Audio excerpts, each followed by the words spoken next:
Friends, welcome to my live teaching learning session of BECC 134 Principles of Macroeconomics 2. You know that we have discussed in this Principles of Macroeconomics paper, we have discussed so many units and blocks. Like first block was based on ISLM theory. ISLM theory means investment, saving, or goods market equilibrium and money market equilibrium. How goods market and money market equilibrium helps to determine the rate of interest and the level of income. And in next unit, we have discussed balance of payment and foreign exchange rate. In another unit, we have discussed inflation, various types of inflation, and what is the relationship between inflation and Phillips curve. And in last session, we have discussed about aggregate demand and aggregate supply, GDP and price level in short run and in long run. In today's session, we will discuss the remaining part of the aggregate demand and aggregate supply and how aggregate demand and aggregate supply helps to determine equilibrium level of income, where national income is determined. We will discuss about approaches of the determination of national income and how this aggregate demand or equilibrium level of income can shift due to shift in aggregate demand or due to shift in aggregate supply. So in today's session, we will discuss about aggregate demand and aggregate supply curve analysis, and we will discuss about the change in equilibrium level of income due to change in fiscal policy and monetary policy. So let us start from first topic, like what is aggregate demand. In brief, I will explain all the topics of determination of national income which we have discussed in last session. You know that aggregate demand is the sum total of goods and or sum total of all the goods and services which are demanded by whole country people. And aggregate demand is inversely related with price level. As well as price rises, demand falls, and price falls, demand rises. That's why demand curve is always downward sloping curve, and supply curve is always upward sloping curve because aggregate supply shows positive and direct relationship between price and supply. And aggregate supply is the sum total of all the goods and services which are produced by the producer in an economy. So where both intersect each other, macroeconomic equilibrium or equilibrium price and level of income can be determined. Here, aggregate demand is downward sloping curve and aggregate supply is upward sloping curve, where both curve intersect each other. Equilibrium price and equilibrium quantity or real GDP is determined with the help of this AD and AS. You know that aggregate demand is the total demand of goods and services demanded by whole country people. And in macroeconomics, which you are studying, in this macroeconomics, J.M. Keynes gave very important contribution, very great contribution. Keynesian economics is a school of economic thought that provides insight into the economy when it operates away from full employment. Next is aggregate demand. You know that aggregate demand curve is always downward sloping curve. And aggregate demand is the total demand for goods and services in the economy.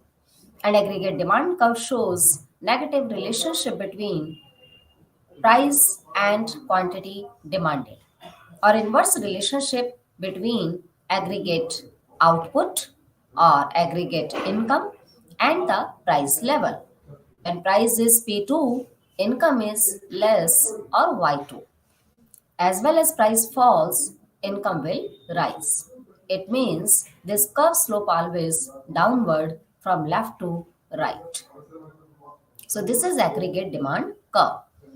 And aggregate supply curve is always upward sloping curve. Generally, its curve is always upward sloping curve because it shows positive relationship between price and quantity supplied. But in some situations, like in short run or in long run, its nature of this supply curve may be changed.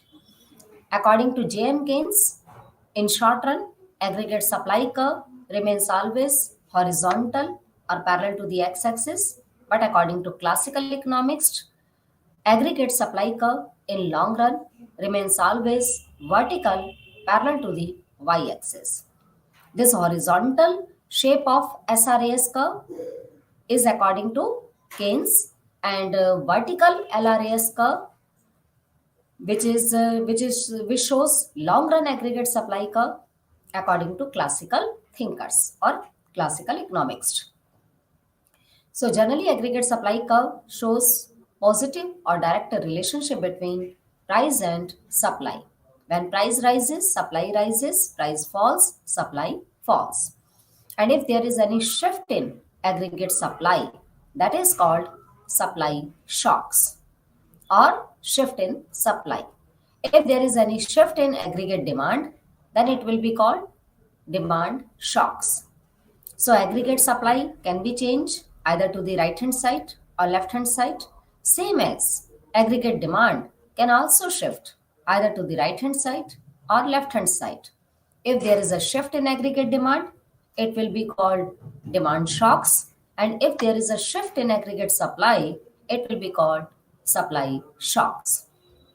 In this diagram, here aggregate demand is downward sloping curve and aggregate supply is upward sloping curve, where both curve intersect each other. Equilibrium point is determined. At this equilibrium point, price is determined and the real GDP is also determined on x-axis. And if supply curve shifts to the left hand side, it means there is a decrease in aggregate supply. Then, if supply falls, then new equilibrium point will shift from E to E1 and equilibrium price will rise from P to P1 and real GDP or income level will fall from Y to Y1.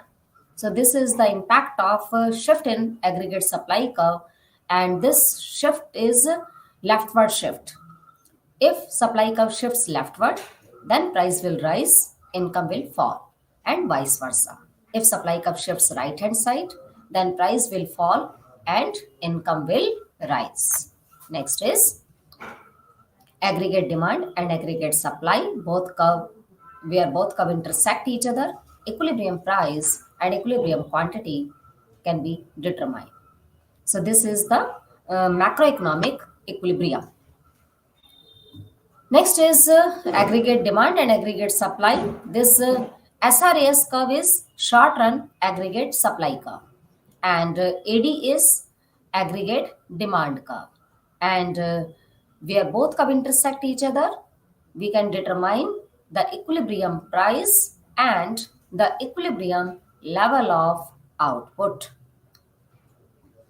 Now here is derivation of aggregate demand curve with the help of IS and LM curve analysis. You know that IS curve, IS is investment. I means investment, S means saving. IS curve shows goods market equilibrium. IS shows negative relationship between rate of interest and the level of income. LM shows L represent liquidity preference or money demand, and M represent money supply. So LM shows money market equilibrium. LM curve is always upward sloping curve. It shows positive relationship between rate of interest and the level of income, where both curve intersect each other, like IS, which is always downward slope, and LM, which is generally upward sloping curve, where both curve intersect each other, equilibrium rate of interest is determined and the level of income is also determined. If LM shifts left hand side, then rate of interest will rise, income will fall. If LM shifts right hand side, why LM shifts? Due to increase in money supply or decrease in money supply, because LM shows money market equilibrium. So all the monetary transactions and money supply is controlled by Reserve Bank of India. And you know that Reserve Bank of India is the apex institution of monetary authority.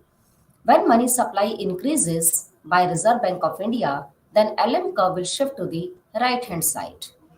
And at this situation, rate of interest will fall and the level of income will rise. And if RBI follows contractionary monetary policy and decrease the supply of money, then LM curve shifts to the left hand side. In this situation, rate of interest will rise and the level of income will fall. And if we want to derive aggregate demand curve, then we can take these three equilibrium points in on another curve, and then like this, these three equilibrium points like 1, 2, 3, and if we join these three equilibrium level of income in on another curve, then we will get this. And if we take price level on y-axis and income level on x-axis, then we can show the inverse relationship between price and income level. At high price, income will be low. At lower price, quantity demanded or income will be fall. And at further lower price, income level as well as price falls, income level will rise. And if price rises, income level will fall. So there is a inverse relationship between price and level of income. That's why aggregate demand curve always slopes downward from left to right. So this is the derivation of AD curve with the help of IS and LM curve analysis. Next is, this is the long run aggregate supply curve, which remains always vertical, and short run aggregate supply curve, which remains always horizontal according to Keynesian approach. And generally, you know that supply curve is always upward sloping curve. So SRAS may be horizontal or may be upward sloping curve. If we are talking about Keynesian approach, and according to Keynesian approach, in short run, prices are more sticky in nature, price remains constant.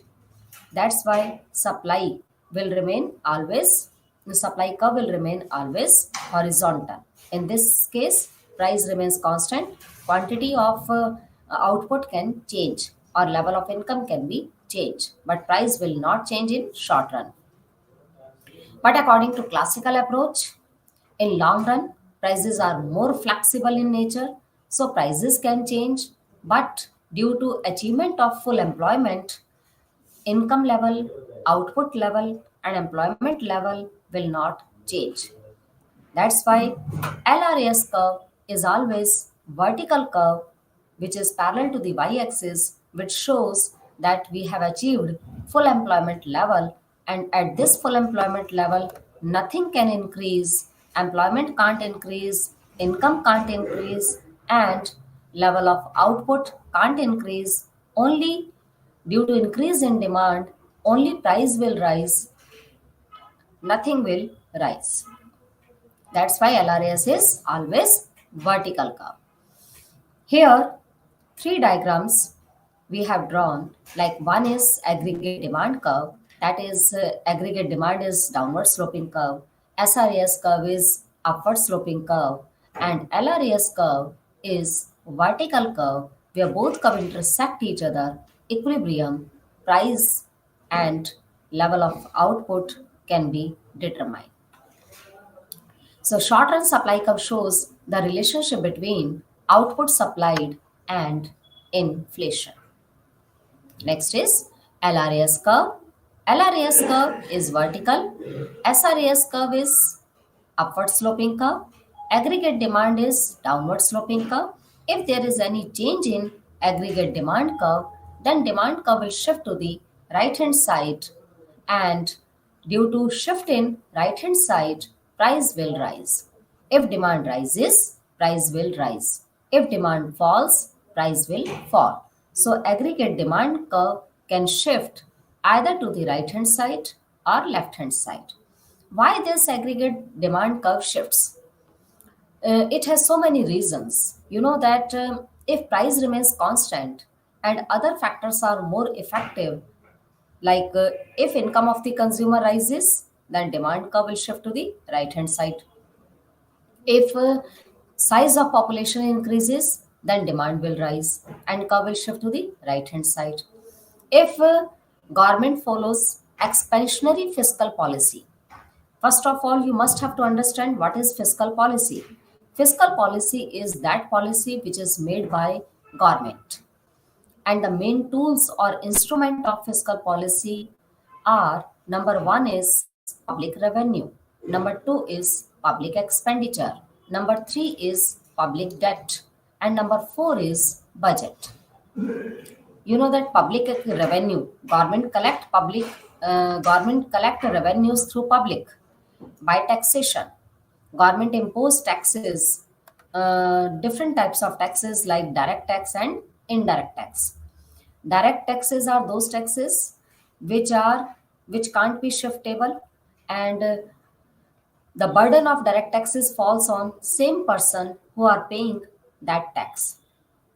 And the indirect taxes are those taxes in which first burden of tax falls on producer and the last burden falls on consumers who buy goods and services. Indirect taxes burden can be shiftable, but direct taxes burden like income tax, gift tax, wealth tax, property tax, house tax, its burden can't be shiftable. So government collect a revenue through taxation, and government spend money for development works and for non-development works. Government, you know that government has to do some welfare activities. Government has to spend some money on a welfare activities for the whole society's welfare and to improve the standard of living of the country people. So if government spend more money and government revenue is less but spending is more, then it will be called expansionary fiscal policy. Expansionary fiscal policy is that policy in which government expenditures are more but revenue is less. And we know that one person expenditure is another person income. If government spend more money, then public income will generate. When public income will generate, their purchasing power will rise, their demand will rise, and demand curve will shift to the right hand side. On the other hand, if government follow contractionary fiscal policy, in this case, government will impose more taxes, government will collect more revenues, but spend less on welfare activities. In this situation, government expenditure will fall, and due to fall in government expenditure, public income will fall, and their purchasing power will also fall. In this situation, aggregate demand curve will shift to the left hand side. So aggregate demand curve can be shift either to the right hand side or left hand side depends upon fiscal policy which is made by government, and it may be expansionary, it may be contractionary. If this policy is expansionary, then AD will shift to the right hand side. And if this policy is contractionary, then this aggregate demand curve will shift to the left hand side. And monetary policy can also shift aggregate demand curve. Monetary policy is that policy which is made by Reserve Bank of India, and Reserve Bank of India can increase money supply and can also decrease money supply because whole money supply is controlled by Reserve Bank of India, and RBI is the apex institution of monetary authority. And all the commercial banks, scheduled banks, non-scheduled banks, and private banks, foreign banks, all the banks work under the guidelines of Reserve Bank of India. So Reserve Bank If increases money supply, then circulation of money will rise. And due to rise in circulation of money, public purchasing power will also rise. When people have more money, then their demand will also rise. And due to rise in demand, curve will shift to the right hand side.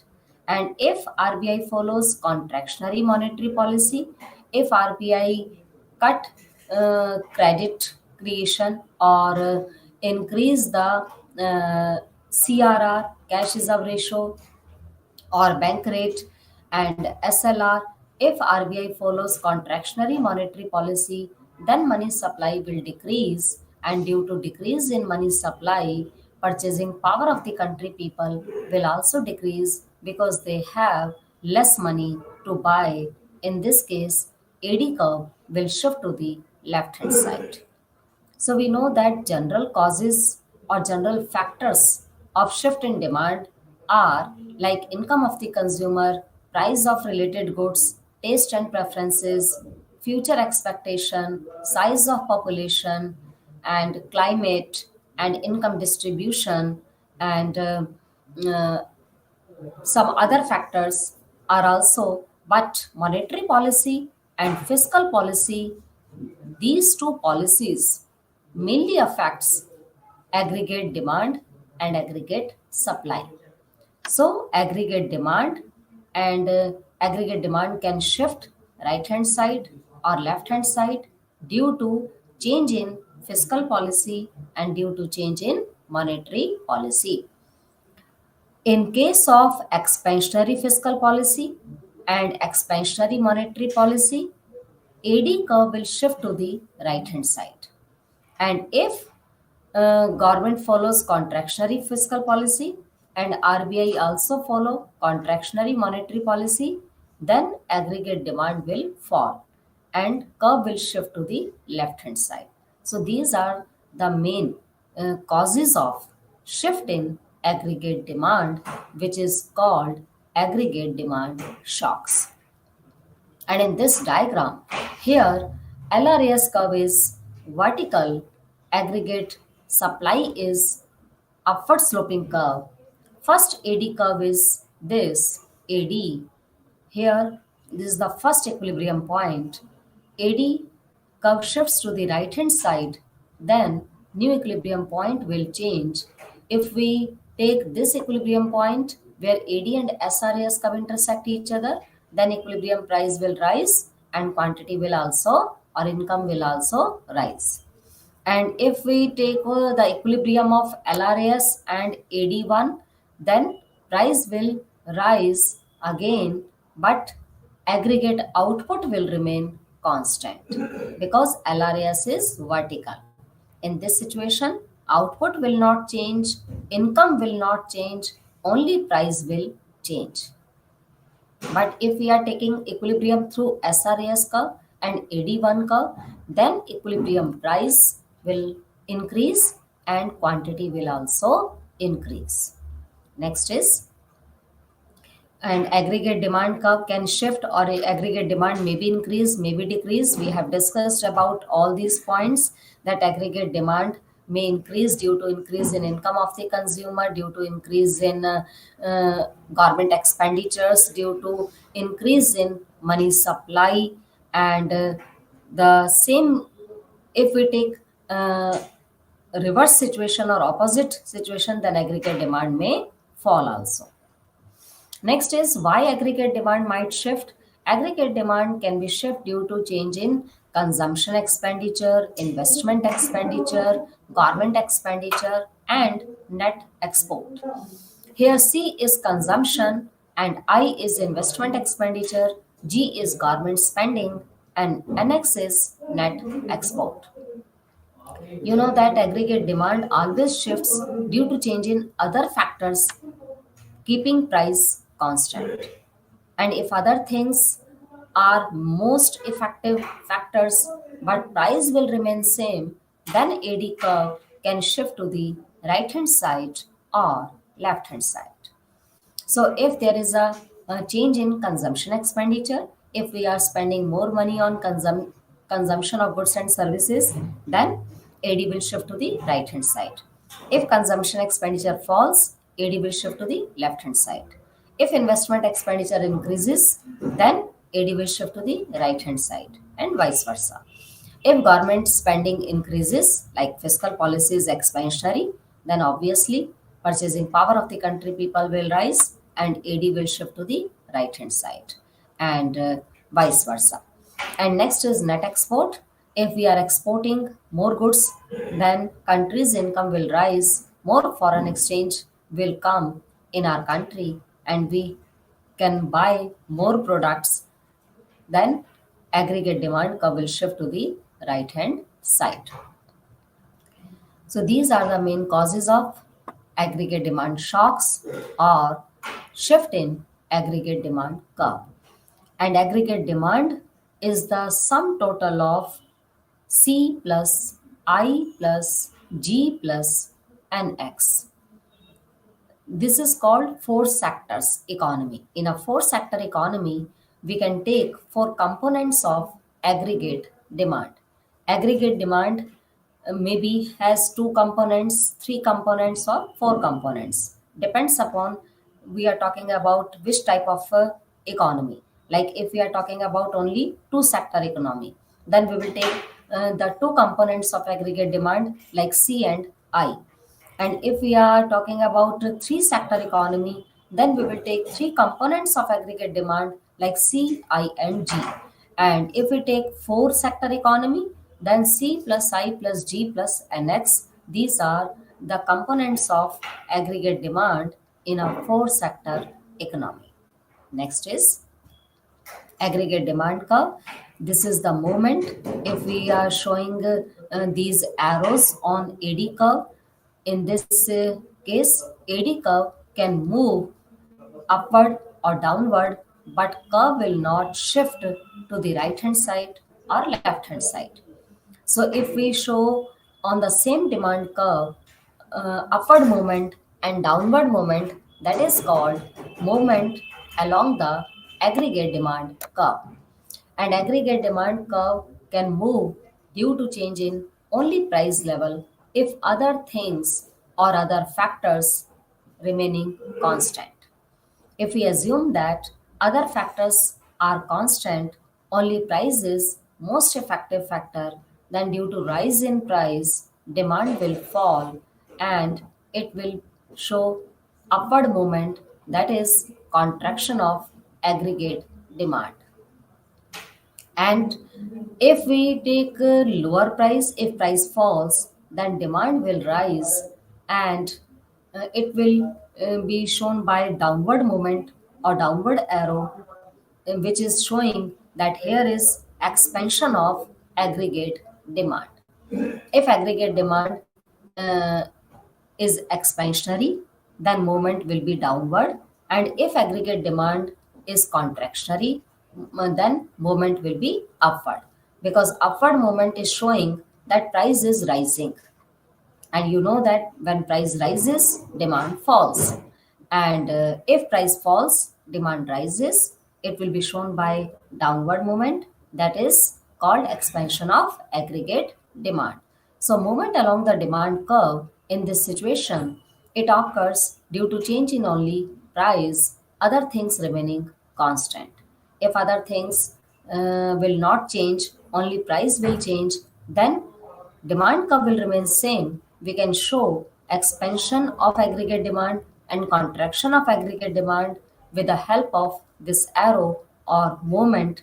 If we are showing upward movement, that will be called contraction of AD, and if we are showing downward movement, it will be show expansion of aggregate demand.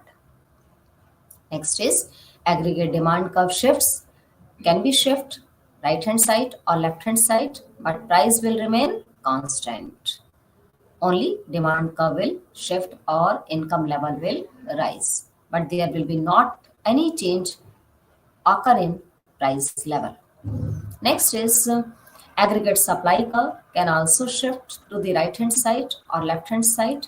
If there is any shift in aggregate supply, that is called supply shocks or aggregate supply shocks or shift in aggregate supply, it can be shift to the right hand side if there is a increase in supply of goods and services. But if there is a decrease in supply of goods and services, then curve will shift to the left hand side.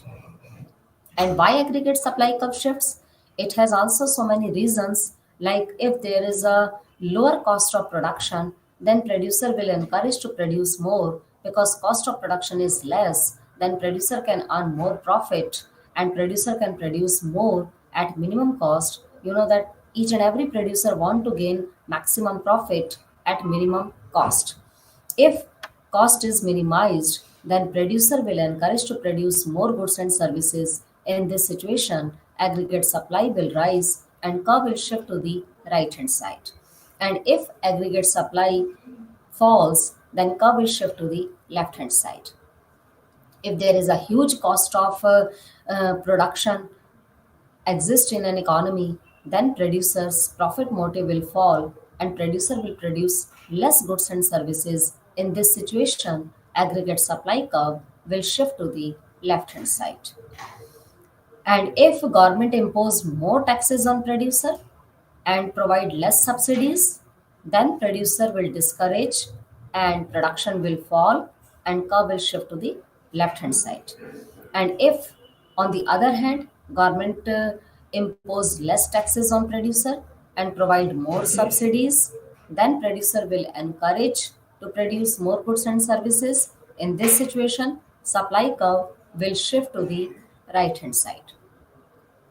So, supply curve can shift either to the right hand side or left hand side, depends upon so many factors. Like if a profit margin increases, producer will produce more, supply will shift to the right hand side. And if profit margins fall, then supply will shift to the left hand side. So these are the main causes of shift in aggregate supply curve. Next is aggregate demand curve we can derive with the help of aggregate expenditure line. This also we have discussed earlier, and you know that aggregate supply line is always 45-degree line. This aggregate supply line is known as aggregate expenditure line, which is always 45-degree line, which shows positive, direct, and proportionate relationship between aggregate expenditure and real GDP. And aggregate demand curve can never start from origin because demand can never be zero. So aggregate demand or aggregate expenditure line will always start from the y-axis, not from the origin. So where aggregate expenditure line and 45-degree line, where both curve intersect each other, equilibrium point is determined. And if there is any shift in aggregate expenditure line, it may be shift to the upward or downward, then equilibrium point will also change and the level of income will also change. And if we take these two equilibrium points on the another curve, then we can show the shift in AD curve with the help of aggregate expenditure line. Here we will get two equilibrium points, and if we assume that price remains constant, then we can draw at first equilibrium point one aggregate demand curve or initial aggregate demand curve, and on another equilibrium point E dash, this demand curve is showing that we are demand is increase. So if demand increases, then curve will shift to the right hand side. So this is the shift in aggregate demand curve or rightward shift in aggregate demand curve, which is showing increase in aggregate demand, but it will shift due to change in aggregate expenditure increase. If we are spending more money on goods and services, then our demand will also rise, but price will remain constant. Next is SRAS curve. We have discussed about this. If SRAS curve may be shift to the right hand side or left hand side. Next is this is the three shape of indifferent shape of LRAS curve, SRAS curve, or supply curve. SRAS curve may be horizontal, may be vertical, or may be upward sloping curve.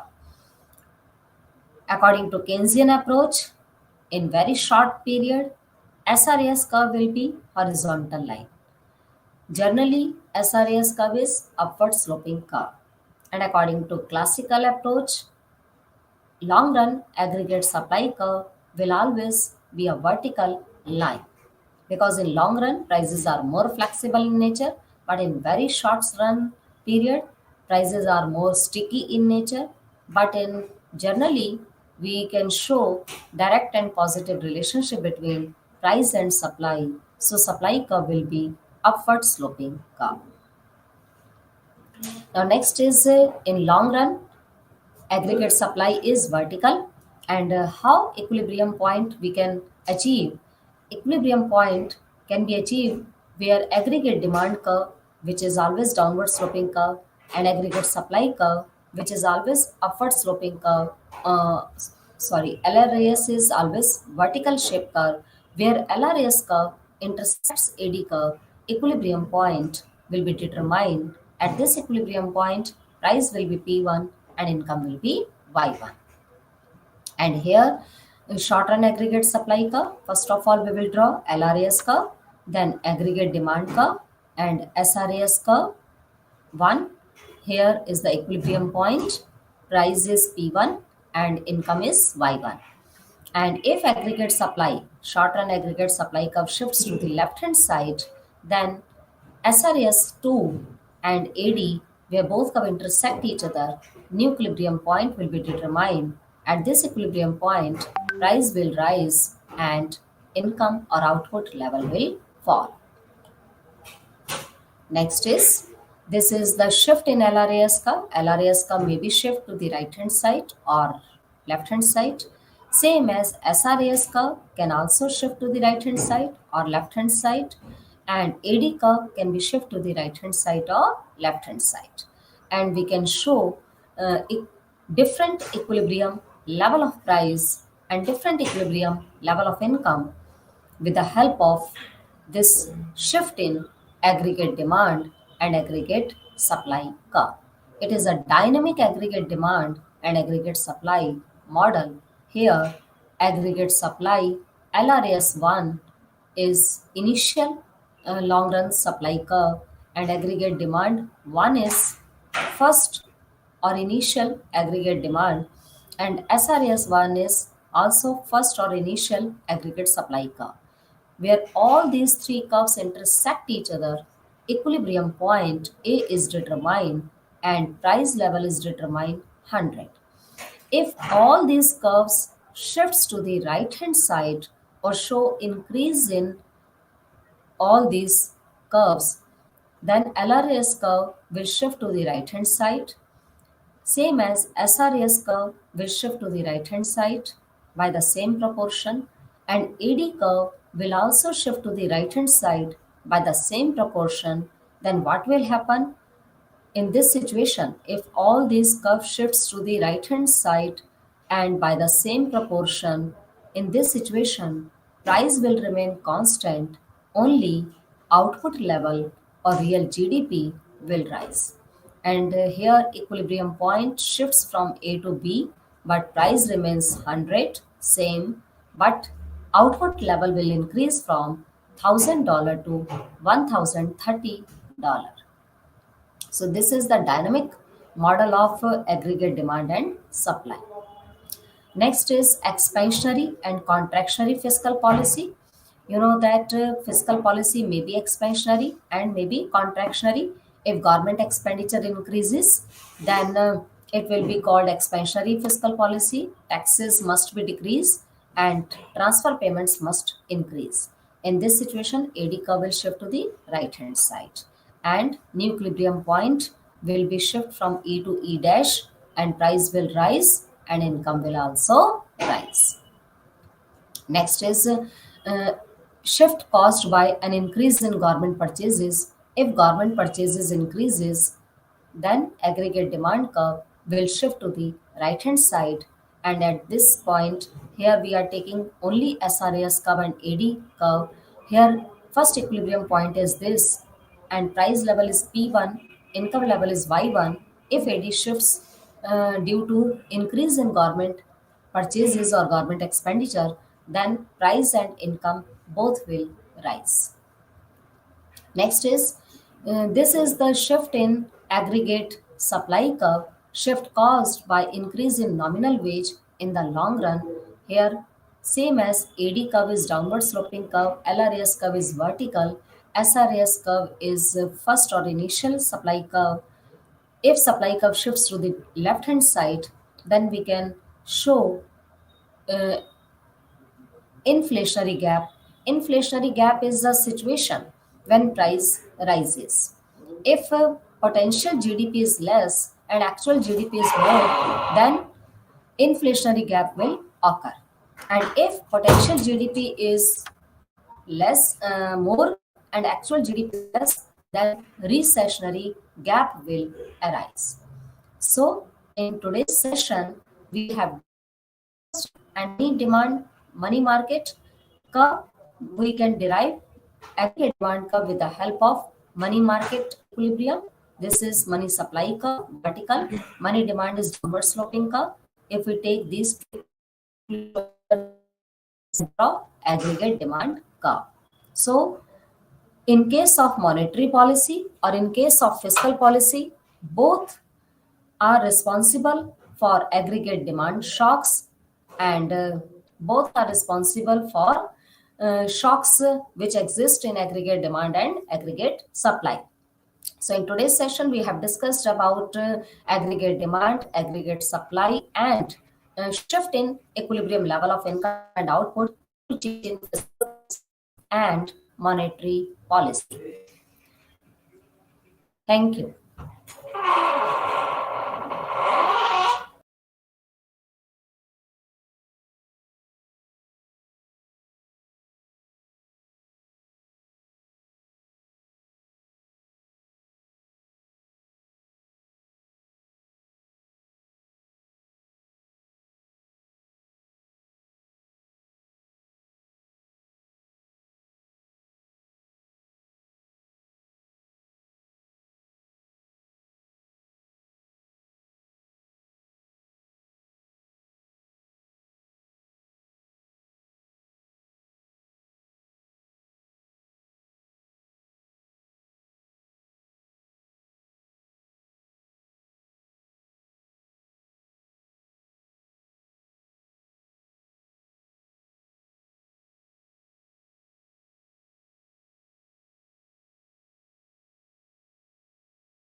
Comparative పాలిటిక్స్లో ఇంకొక కొత్త అప్రోచ్ని చదువుకుంటున్నాం. అదేంటంటే political economy approach. అసలు మళ్ళీ మనం మన paper యొక్క అంటే కంపేరిటివ్ గవర్నమెంట్ పాలిటిక్స్లో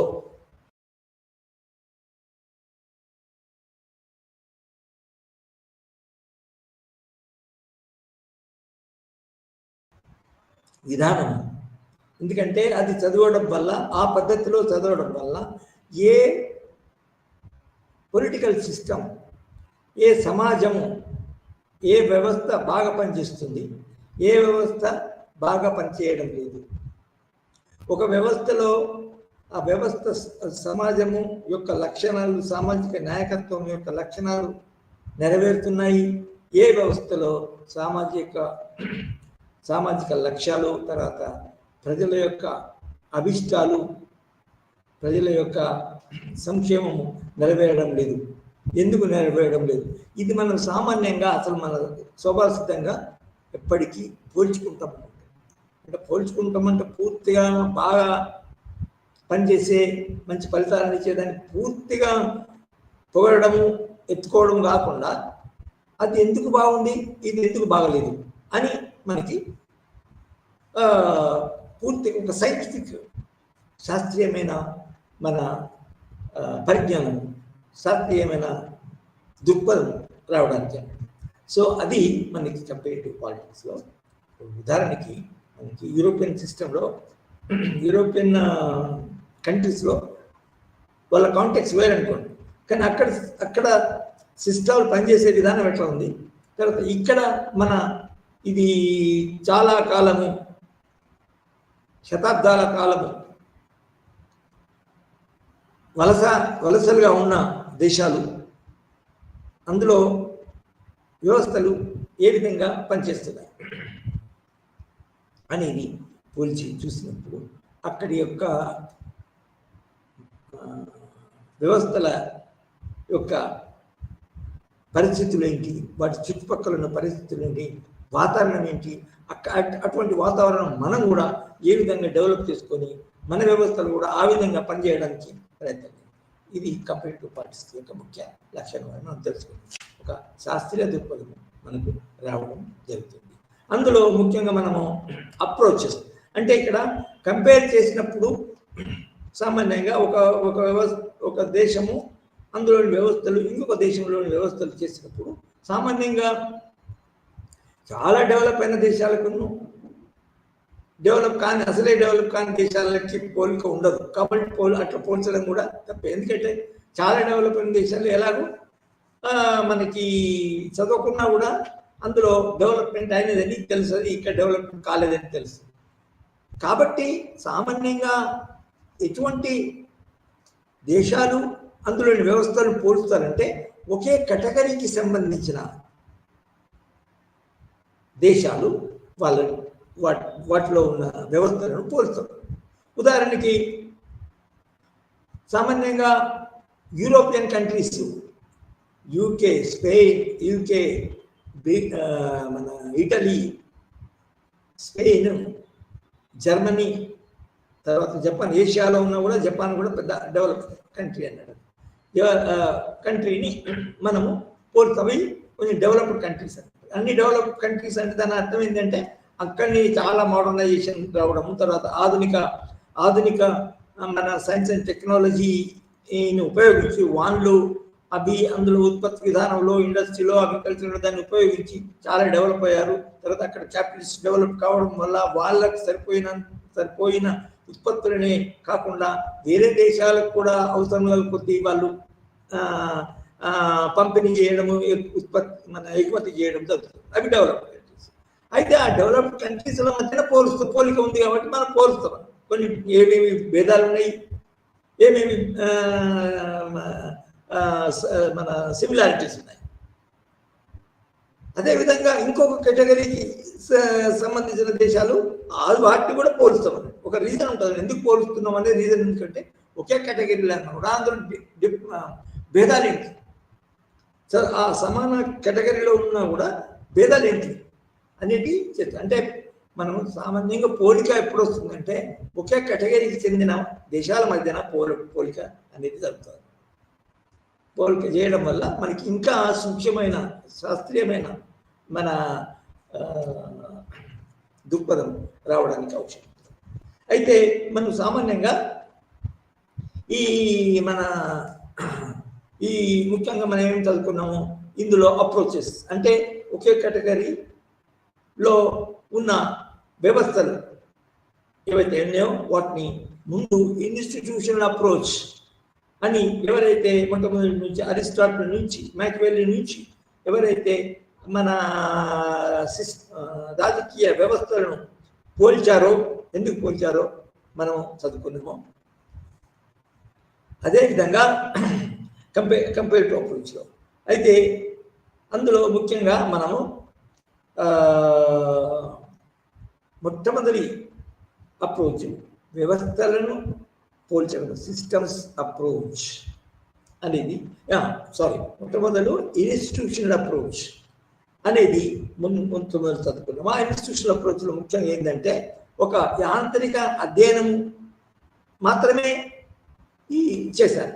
ఉదాహరణకి గ్రీకులు కానీ, మ్యాకియావెల్లీ కానీ, తర్వాత ఇంకా మన డైసీ కానీ, బేగాట్ కానీ వీళ్ళందరూ మన ఒక సిస్టమ్, మన ఒక వ్యవస్థను తీసుకొని అందులో మన ఇన్స్టిట్యూషన్స్ తీసుకొని వాటిని ఒక మన డైనమిక్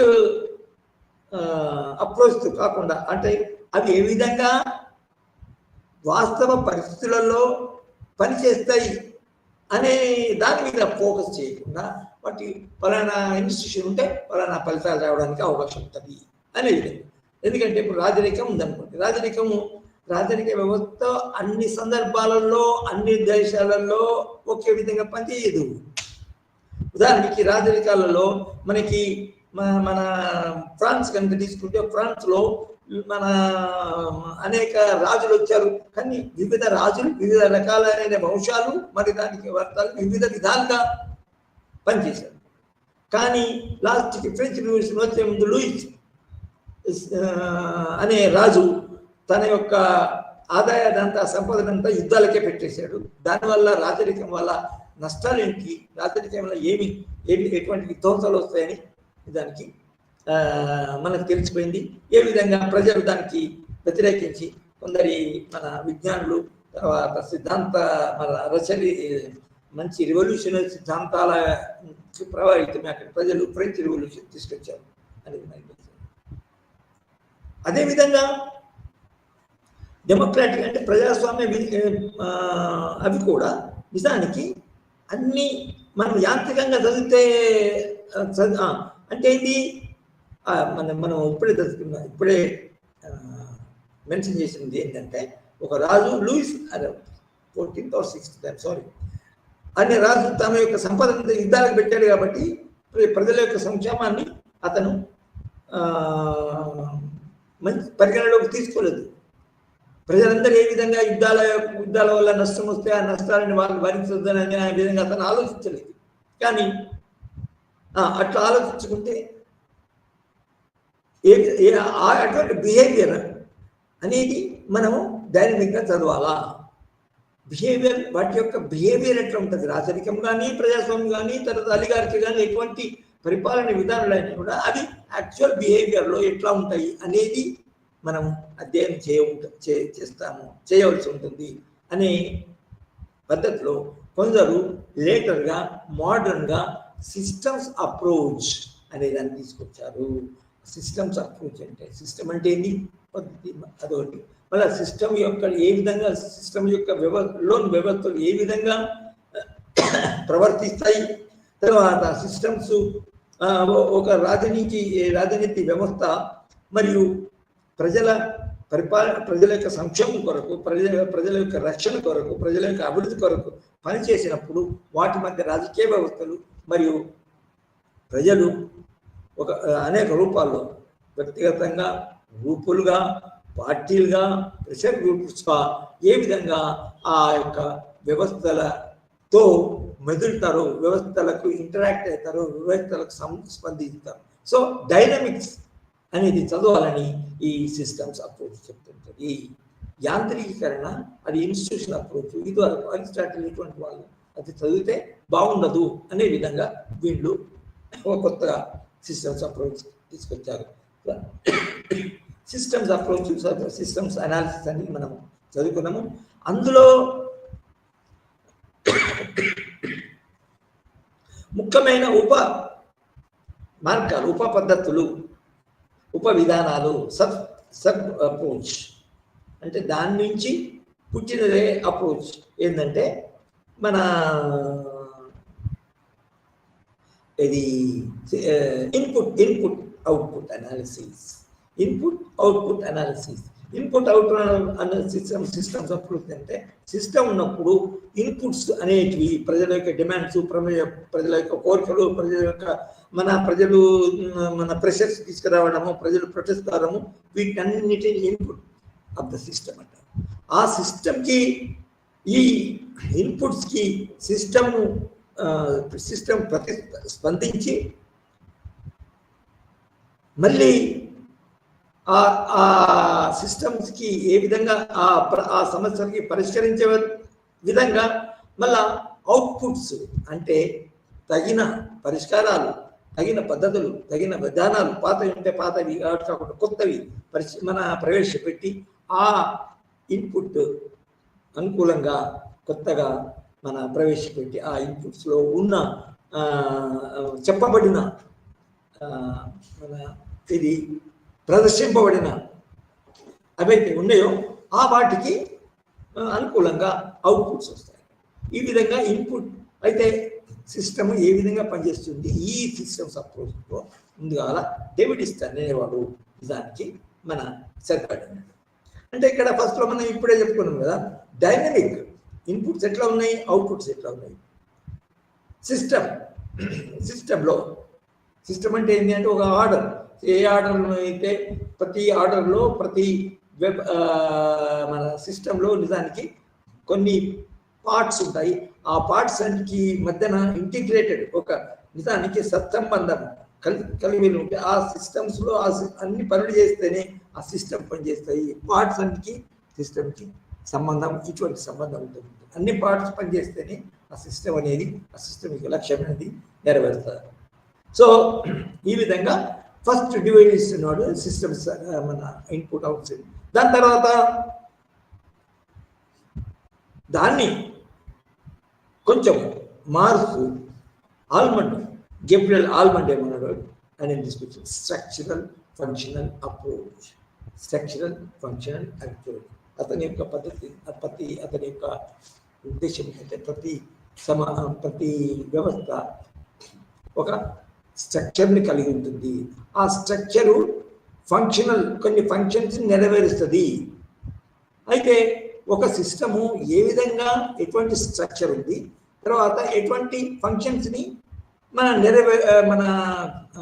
ఫంక్షన్స్ని నిర్వహిస్తున్నది అనే పద్ధతిని గేబ్రియల్ ఆల్మండ్ ఫోకస్ చేశారు.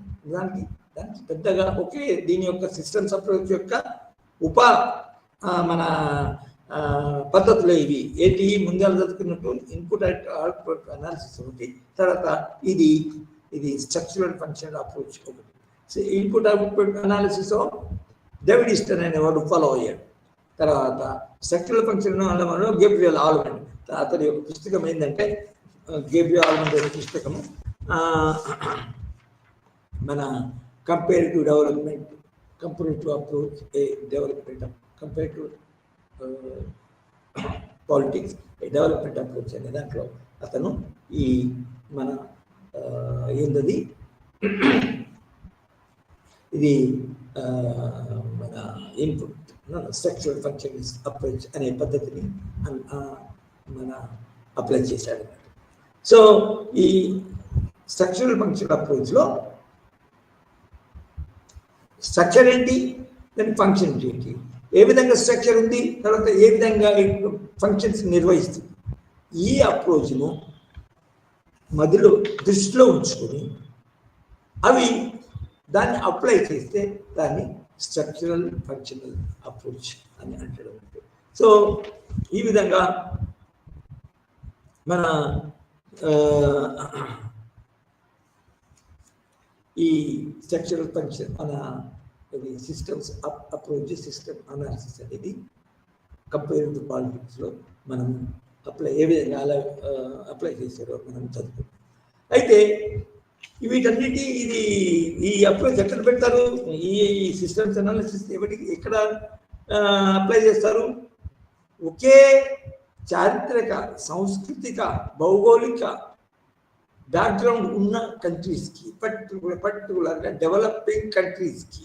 అంటే డెవలపింగ్ కంట్రీస్ ఏవైతే మన యూరోపియన్ సామ్రాజ్యవాద దేశాల కింద వలసలుగా ఉన్నాయో, వలసలుగా పరిపాలించబడ్డాయో, లేకపోతే డైరెక్ట్ కానీ ఇండైరెక్ట్గా కానీ పరిపాలింపబడ్డాయో వాటి యొక్క ఆ దేశాల యొక్క పరిస్థితులు ఏంటి, తర్వాత వాటి యొక్క ఏమి పోలికలు, ఏమి భేదాలు ఉన్నాయని మనం సామాన్యంగా చదువుతాం. అదేవిధంగా అది సిస్టమ్స్ అనాలిసిస్ అప్రోచ్. అయితే ఈ కంపేరిటివ్ పాలిటిక్స్లో సిస్టమ్స్ అనాలిసిస్ ఒక చాలా ఇంపార్టెంట్ పద్ధతి. కానీ అది దానికి సరిపోదని, అది సరైంది కాదని, దానికి ఇంకా వేరే అంశాలను, వేరే రంగాలను మనకి ప్రాతినిధ్యత ఇవ్వాలా, అప్పుడే మనకి దానికి ఆ యొక్క కేటగిరీకి, ఆ యొక్క వర్గానికి చెందిన దేశాలను మనము ఇంకొక మన సమాజంలోని ఇంకొక వేరే రంగాలపై శ్రద్ధ వహించు, వాటి యొక్క ఉనికి, వాటి యొక్క పనితనం, వాటి యొక్క హిస్టరీ చదవాలా అనే పద్ధతిలో వేరే అప్రోచెస్ మొదలైంది. అదే ముఖ్యంగా రాజనీతి అర్థశాస్త్రము, పొలిటికల్ ఎకానమీ, రాజకీయ అర్థశాస్త్రం. ఇది సరి అయిన, నిజానికి మంచి డెఫినేషన్ కాదు, కానీ పొలిటికల్ ఎకానమీ అనే దానికి అర్థము ఇంకొక వేరే విధంగా లేదు కాబట్టి చెప్తున్నాను. దీన్ని ఈ కొత్త అప్రోచ్ అంటే వేరే సమాజంలోని వేరే అంశాలను దృష్టిలో ఉంచుకొని వాటి ఆధారంగా అనాలిసిస్ చేయడం, వాటిని కేంద్రంగా ఉంచి అనాలైజ్ చేయడము, అది పొలిటికల్ ఎకానమీ అప్రోచ్. ఈ పొలిటికల్ ఎకానమీ అప్రోచ్ అనేది నిజానికి చాలా, నా ఉద్దేశంలో మాత్రమే చాలా మన ముఖ్యమైన సరి అయిన అప్రోచ్ అని నా భావన. ఎందుకంటే చాలా వ్యవస్థలు ఒక విధంగా నడవడానికి, పనిచేయడానికి దానికి ఆధారమైనవి నిజానికి ఎకనామిక్ విషయాలే, ఎకనామిక్ అంశాలే. ఎకనామిక్ సిస్టమ్ ప్రకారమే నిజానికి ఉపరితలంలో అది అడుగున ఉంటే దానికి ఉపరితలంలో ఇతర అంశాలు పనిచేస్తాయి, ఇతర విషయాలు ఆధారపడి ఉంటాయి. ఎకనామిక్ అంశాలపైనే ఆధారపడి ఇతర అంశాలు పనిచేస్తాయి నా భావంతో. సో పొలిటికల్ ఎకానమీ అప్రోచ్ ఆ విధంగా దానికి ఫస్ట్ ఏంటంటే వాళ్ళు ఈ అప్రోచ్ని దానికి ఒక విధంగా మన రిజెక్ట్ చేశారు. ఇప్పుడు మనం ఇదట్లా చదువుకున్నాం కదా, అనేక అభివృద్ధి చెందుతున్న దేశాల్లో సిస్టమ్స్ అనాలిసిస్ అప్లై చేసి మన డేవిడ్ డెవలప్మెంట్ చదివారు అప్రోచ్. సో వాళ్ళు కేంద్రంగా చేసుకొని చదివిన విధానం ఏదైతే ఉన్నదో అది సరైనది కాదు అనే పద్ధతిలో ఈ పొలిటికల్ ఎకానమీ అప్రోచ్ అనేది వచ్చింది. ఆ అప్రోచ్ను మన అమలు చేసిన వాళ్ళు, అధ్యయనం చేసిన వాళ్ళు ఆ అప్రోచ్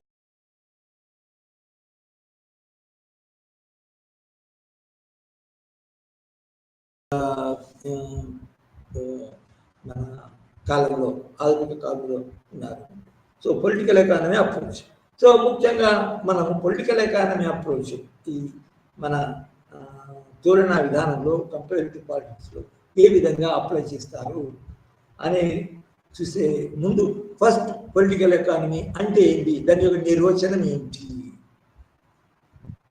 దాని యొక్క అర్థం ఏంటి, దాని యొక్క స్వభావం ఏంటి.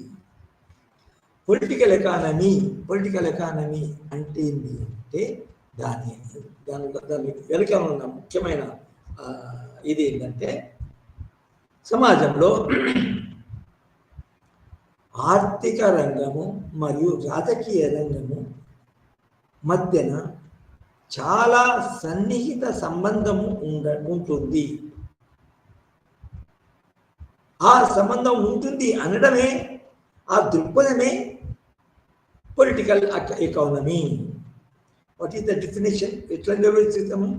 ఏ విధానంలోనైతే ఆర్థిక మరియు రాజకీయ వ్యవస్థలకి సత్సంబంధము, సన్నిహిత సంబంధం ఉంటుంది అనేది దాన్ని పొలిటికల్ ఎకానమీ అప్రోచ్ అంటారు. It is defined as an approach wherein political and economic institutions, political and economic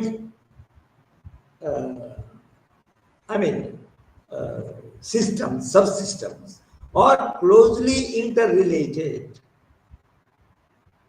దాన్ని పొలిటికల్ ఎకానమీ. ఫస్ట్ ఏంటంటే నిజానికి పొలిటికల్ ఎకానమీ అప్రోచ్ చాలా బాగుంటుంది అనుకున్న తర్వాతనే ఈ పొలిటికల్ దానికి ఫస్ట్ ఇతరులు డెవలప్మెంట్ అప్రోచ్, ఈస్టర్న్ ఆల్మండ్ వాళ్ళ యొక్క పద్ధతిని ఒక విధంగా మంచిది కాదని విభేదించి రిజెక్ట్ చేసి ఫస్ట్ ఏంటంటే పొలిటికల్ ఎకానమీ అప్రోచ్ అనేది మంచిగా ఉంటుంది. అది దాంతో మళ్ళీ పొలిటికల్ ఎకానమీ అప్రోచ్ అంటే ఏంది, తర్వాత దాన్ని ఏ విధంగా అప్లై చేయాలా అనేది తర్వాత అందులో ముఖ్యుల వరకు చదువుకోవడం జరుగుతుంది. So this is political economy. Political economy means consideration of political and economic institutions in close relations. Study a society. In that, we have to give importance, central, main importance to the relationship between economics and politics, the field of economics and politics. అయితే ఒక విధంగా చూస్తే మరి మొట్టమొదటి నుంచి Aristotle తర్వాత చాలా గొప్ప వాళ్ళు ఉన్నారు కదా, వాళ్ళు ఈ విధంగా చూశారంటే నిజానికి వాళ్ళు ఈ డిఫరెన్సెస్ ఆ విధంగా పెట్టలేదు. వాళ్ళు ఏంటంటే పాలిటిక్స్ అంటే మన మొట్టమొదటి రాజు, తర్వాత ప్రజలు యొక్క సమూహము, అరిస్టోక్రాట్స్ కానీ రాజులు కానీ స్టేట్స్మెన్ కానీ వాళ్ళు ఏమన్నారు, పాలిటిక్స్ అంటేనే ఎకనామిక్ యాక్టివిటీ అనుకుంటారు. పెద్ద difference. For example, what is the book written by Plato? It is politics. What is politics? Politics is nothing but management of economic institutions, management of production, and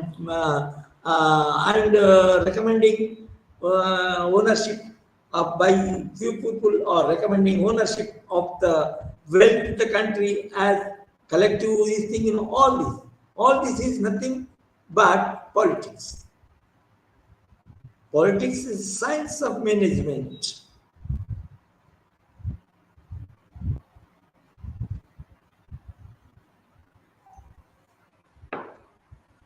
అంటే వాళ్ళు మనకి ఇంకొకటి, for example మ్యాకియావెల్లీ ఏం రాశాడు, దాన్ని అతని యొక్క పుస్తకాన్ని అర్థశాస్త్రం పెట్టాడు. అంటే నిజానికి అన్న రాజు యొక్క మీద పాలిటిక్స్ ఎట్లా ఉండాలని రాశాడు. అంటే నిజానికి మన management of the welfare of the people, economic matters, ఇవన్నీ కలిపి చదివిన అతను పాలిటిక్స్, అతని యొక్క పుస్తకాన్ని పాలిటిక్స్ అని పెట్టాడు ప్లాటో. ఇక్కడ మ్యాకియావెల్లీ తన యొక్క శాస్త్రాన్ని, తన యొక్క పుస్తకం పేరు పెట్టి అర్థశాస్త్రం పెట్టాడు.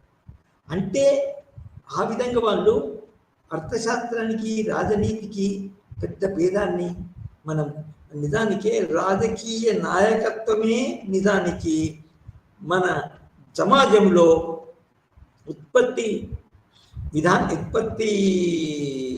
సంపద ఎవరి చేతిలో ఉంది, ఉత్పత్తి ఏ విధంగా జరుగుతుంది, ఉత్పత్తి ఏ విధంగా మన వినియోగ మన పంపిణీ జరుగుతుంది, ఎక్స్చేంజ్ అవుతుంది అనేదే పాలిటిక్స్, అనేదే పాలిటిషియన్ యొక్క ముఖ్యమైన విధానం, మన విధి దాన్ని పంపిణీ చేయడం. ఎందుకంటే నిజానికి మీకు తెలుసు, రాజులు ముఖ్యంగా చేసిన పని రాజ్య వ్యవస్థ, తర్వాత సైన్యము, దాని తర్వాత మన న్యాయశాఖలు, దాని తర్వాత ఇవన్నీ నిజానికి ఎక్కడి నుంచి వస్తాయి? డబ్బుల నుంచే వస్తాయి, సంపద నుంచే వస్తాయి. ఆ సంపద ఎక్కడి నుంచి వస్తుంది? ప్రజలు క్రియేట్ చేసే సంపద ఏదైతే ఉంటుందో, ప్రజలు ఏ విధంగా సంపదను క్రియేట్ చేస్తారు? తమకున్న ఉత్పత్తి సాధనాలు, తమ చేతిలో ఉన్న ఉత్పత్తి మన వ్యవస్థలు మీద ఆధీనంకి వచ్చి అందులో పండించి తన సంపదను క్రియేట్ చేస్తారు.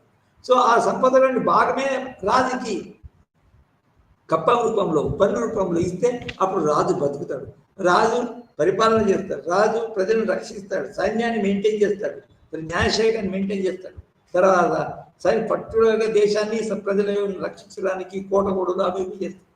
సో నౌ ఇన్ఫ్యాక్ట్ ఈ ఎక్స్ప్లెనేషన్లో, ఈ వివరణలో పాలిటిక్స్కి ఎకనామిక్స్కి ఏ విధమైన దూరం లేదు, భేదం లేదు. అదంటే ఇది, ఇదంటే అది. ఏ విధంగా అరిస్టాటిల్ పాలిటిక్స్ అనే పేరు పెట్టాడు, రాజకీయ నాయకుడు, రాజులు, స్టేట్స్మెన్ పట్టుకుంటారు. అఫ్కోర్స్ వాళ్ళకి కావాల్సింది, వాళ్ళకి విజ్ఞానం కూడా. ప్లాటో నిజానికి రాజకీయ నాయకులకి, రాజులకి ఫిలాసఫర్స్ అయ్యి సమాజము, మనిషి యొక్క స్వభావం, పుట్టిన వీటన్నిటి గురించి బాగా నాలెడ్జ్ ఉంటేనే బాగుంటుంది. అటువంటి వాళ్ళు రాజులుగా మారితేనే రూల్ ఆఫ్ ఫిలాసఫర్ కింగ్ అని అతను ప్రపోజ్ చేశాడు, రికమెండ్ చేశాడు ప్లాటో. సో అయితే అదే ఏ విధంగా రాజులకు ఉండవలసిన లక్షణాలు ఎట్లుండాలా అనేది అది వేరు. అయితే ఇక్కడ సో పొలిటికల్ ఎకానమీ అప్రోచ్ అనేది నా ఉద్దేశంలో, నా భావనలో, నా ప్రకారంగా అది సరైన అప్రోచ్ అని మనము తెలుసుకోవాలి. సో ఇందులో ముఖ్యంగా మన రాజకీయ రంగానికి, రాజకీయ రంగంలో ఉండే విషయాలకి, తర్వాత ఆర్థిక రంగంలో ఉండే విషయాలకి మధ్య దూరం లేదు, సంబంధాలు ఉంటాయి. అంతేకాకుండా రెండవది ఏంటంటే, ఈ యొక్క రెండు రంగాల మీద ఆధారపడే ఇతర విషయాలు ప్రభావితం చేయబడతాయి. సామాజిక రంగాలు కానీ, మన సాంస్కృతిక రంగాలు కానీ, మరియు మన ఇతర రంగాలు కానీ, social, cultural and other fields are influenced by these economic and political economy. అది తర్వాత ఈ అప్రోచ్ అనేది వచ్చినప్పుడు ఇందులో కూడా మళ్ళా కొన్ని అప్రోచ్ని పాటించిన వాళ్ళందరూ కూడా కొన్ని అంతర్గత భేదాలు ఉంటాయి, అది వేరు. కానీ ఈ మనము ఇదివరకు చదువుకున్న సిస్టమ్స్ అప్రోచ్ ఏదైతే ఉన్నదో, ఇదివరకు చదివిన సిస్టమ్స్ అప్రోచ్ ఏదైతే ఉన్నదో, సిస్టమ్స్ అనాలిసిస్, ఈ డెవిడిస్, దానికి మాత్రం వీళ్ళు ఈ పొలిటికల్ ఎకానమీ అప్రోచ్ వాళ్ళు పూర్తిగా విభజించారు, అది పనికిరాదు అని చెప్పారు. సో నౌ పొలిటికల్ ఎకానమీ అంటే ఏందో ఈ రెండు చదివినాము.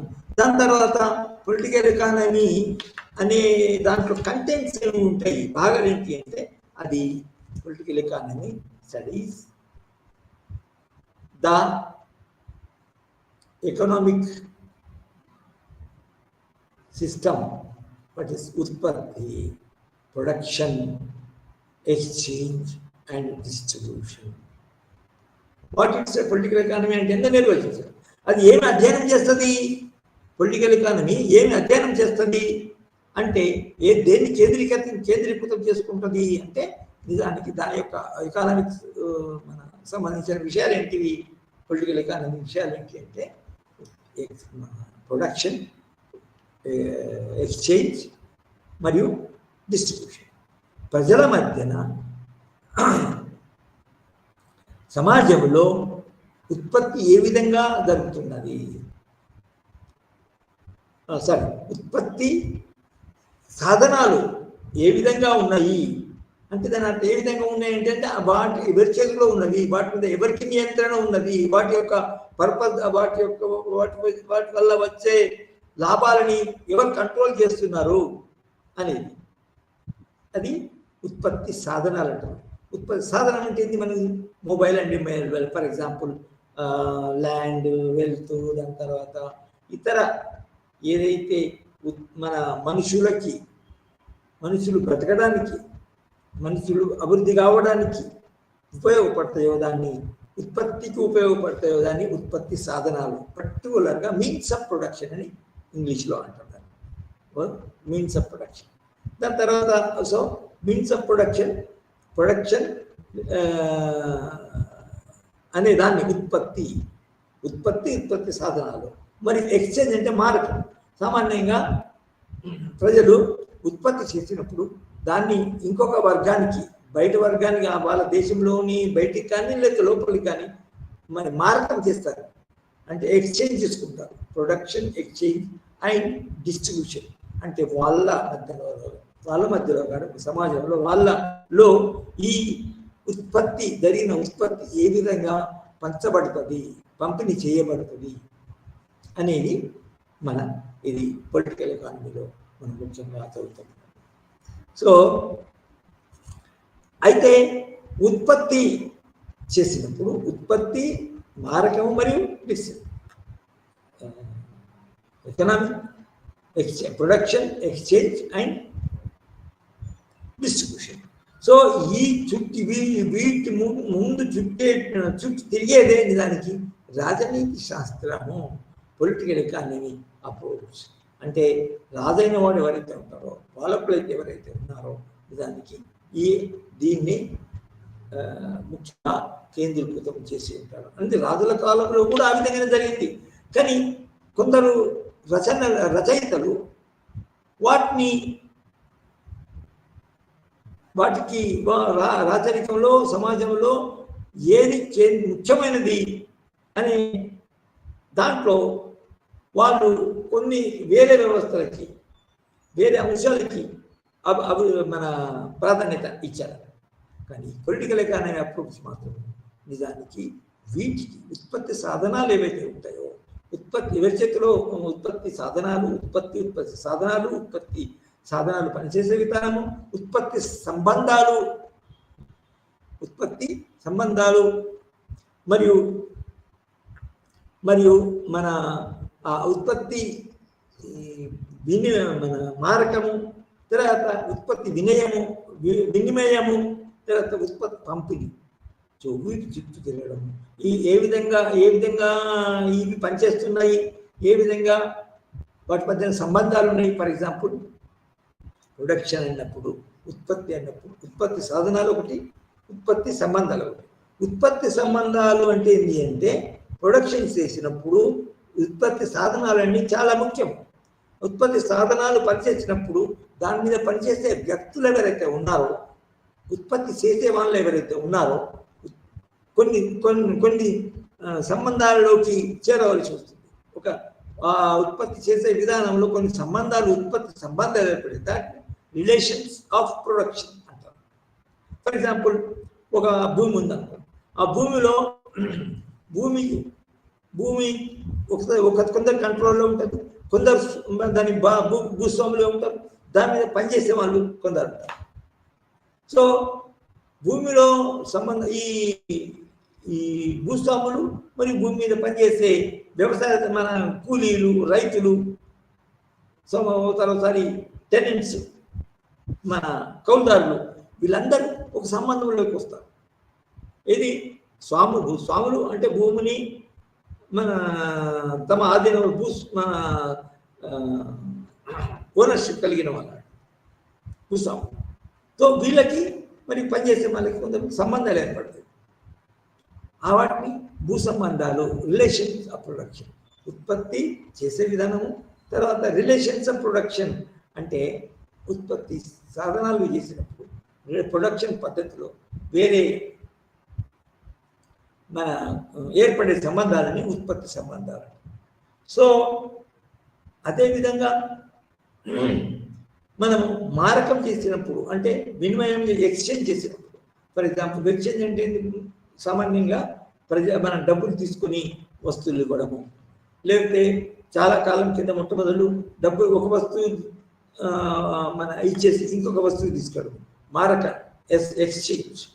తర్వాత డిస్ట్రిబ్యూషన్ అంటే ఉత్పత్తి చేయబడిన వస్తువులు ఏవైతే ఉన్నాయో ఏ విధంగా పంపబడుతున్నాయి. నిజానికి ఉత్పత్తి చేసిన వాళ్ళకే సరైన ఫలితం దక్కుతుందా అనే విషయాలను, అసలు వాళ్ళు ఉత్పత్తి చేసే వాళ్ళకే ఉత్పత్తి చేసిన తిండి గింజలు ఉత్పత్తి అవి వాళ్ళకే వస్తుందా లేదా అనే నేచురల్ క్వశ్చన్స్ కూడా వస్తాయి. సో వీటన్నిటినీ నిజానికి మన పరిగణలోకి తీసుకొని మన సమాజాన్ని చదివేది నిజానికి పొలిటికల్ ఎకానమీ అప్రోచ్. ఇక్కడ ఏంది production, exchange and distribution. So ఇందులో మళ్ళా లోపలికి పోయినప్పుడు అటువంటి సంబంధాలు ఉన్నాయి. మన ఉత్పత్తి సాధనాలు ఎవరైతే ఉన్నాయి, ఎవరి చేతిలో ఉన్నాయి, తర్వాత ఎవరి ఆ ఉత్పత్తి సాధనాలను ఉపయోగించి దాంట్లో పంటలు పండించినప్పుడు, దున్నినప్పుడు, చేసినప్పుడు దానికి కావలసిన ఇంటర్నల్ ఏంటి. For example factors of production అంటుందండి. Factory production land, capital and labour. Land, capital, labour, ఇది ఫ్యాక్టర్స్ ఆఫ్ ప్రొడక్షన్. ఈ ఫ్యాక్టర్స్ ఆఫ్ ప్రొడక్షన్ నిజానికి బట్టుకొని మన కథలని మెదలని విషయాలు కావు, అంశాలు కావు. కదిలేది ప్రజలు, కూలి వాళ్ళు, రైతులు. సో వీళ్ళు ఏదైతే ఉత్పత్తి చేస్తున్నారో, ఉత్పత్తిని సృష్టిస్తున్నారో, ఉత్పత్తుల వస్తువులను క్రియేట్ చేస్తున్నారో, వాళ్ళు ఆ భూమిని సొంతంగా ఉంచుకున్నప్పుడు, ఓనర్షిప్ చేసుకొని ఉంటారో వాళ్ళతో ఎటువంటి సంబంధాలు కలిగి ఉన్నారు అంటే దాన్ని రిలేషన్స్ ఆఫ్ ప్రొడక్షన్ అంటారు. సో వినిమయం వచ్చింది. డిస్ట్రిబ్యూషన్ అంటే ఏంటంటే ఈ ఉత్పత్తి చేయబడిన వస్తువులు ఏ విధంగా పంపబడుతున్నాయి. ఆ పంపకంలో కూడా నిజానికి రకరకాల పద్ధతులు ఉండొచ్చు. ఉత్పత్తులను సృష్టించిన వాళ్ళకే ఆ ఉత్పత్తులు వాళ్ళకు కాకుండా పోవచ్చు, వాళ్ళు తినడానికి లేకుండా పోవచ్చు ఉత్పత్తులు. ఎందుకంటే భూస్వామి అనేవాడు తన భూమి కంట్రోల్లో ఉంచుకొని ఆ భూమిలో లేబర్తో పని చేయిస్తాడు కదా. సో అటువంటిప్పుడు నిజానికి వాళ్ళకు క్వశ్చన్స్ ఏమొస్తాయంటే చదవడానికి, ఉత్పత్తి చేసిన వాళ్ళకి నిజానికి న్యాయం జరుగుతుందా, వాళ్ళు ఉత్పత్తి చేసినవి వాళ్ళు ఉపయోగించుకుంటున్నారా, వాళ్ళు తింటున్నారా, వాళ్ళు అనుభవిస్తున్నారా, లేకపోతే వాళ్ళకి ఏదో కొంచెం మన పండిన గింజలు కానీ లేకపోతే వాటి వల్ల వచ్చిన డబ్బులు కానీ ఏమైనా కొంచెం పడేసి వాళ్ళను వెళ్ళగొడుతున్నారా, ఏది భూస్వామి. సో ఇది నిజానికి చాలా కేంద్రీకృతమై దీన్ని కేంద్రంగా చేసుకొని నిజానికి పొలిటికల్ ఎకానమీ అప్రోచ్ జరిగింది.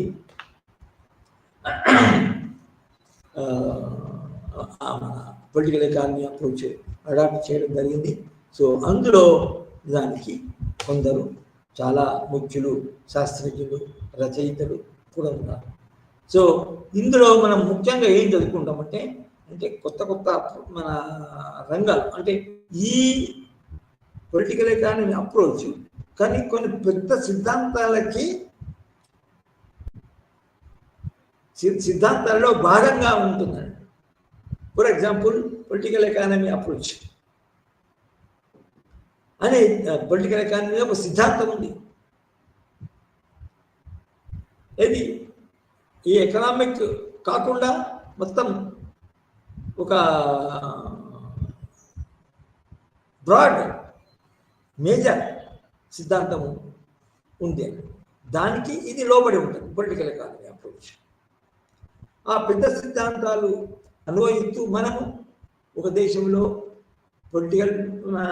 దేశంలో ఏ విధంగా మన ఉత్పత్తి సాధనాలు ఉన్నాయి, ఉత్పత్తి సాధనాలు ఎవరు ఓనర్షిప్ చేస్తున్నారు, అది మన ఆ ఉత్పత్తి సాధనాలపై పనిచేస్తున్న వాళ్ళకి ఏం లాభం కలుగుతుంది, అది ఏ విధంగా ఒక వర్గంగా ఏర్పడుతుంది అనేది చదవడం జరుగుతుంది.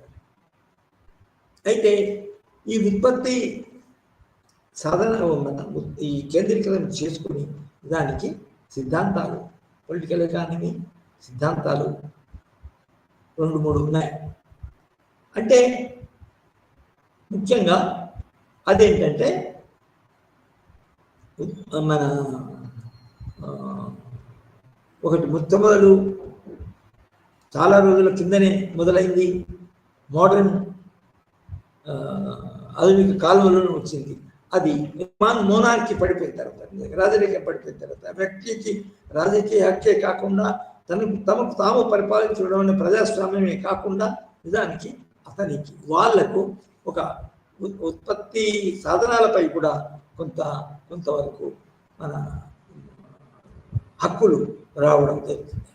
మన మోనార్కీ అంటే ఏంది, ప్రజాస్వామ్యం అంటే ప్రజలకు రాజకీయ హక్కులు, పరిపాలన హక్కులు, స్వయం పరిపాలనే అనుకుంటాం. నిజంగా అట్లా అది తప్పు. నిజానికి పొలిటికల్ ఎకానమీ అప్రోచ్లో నిజానికి ప్రజలకు తమకు తాము పరిపాలించడమే కాకుండా తమకు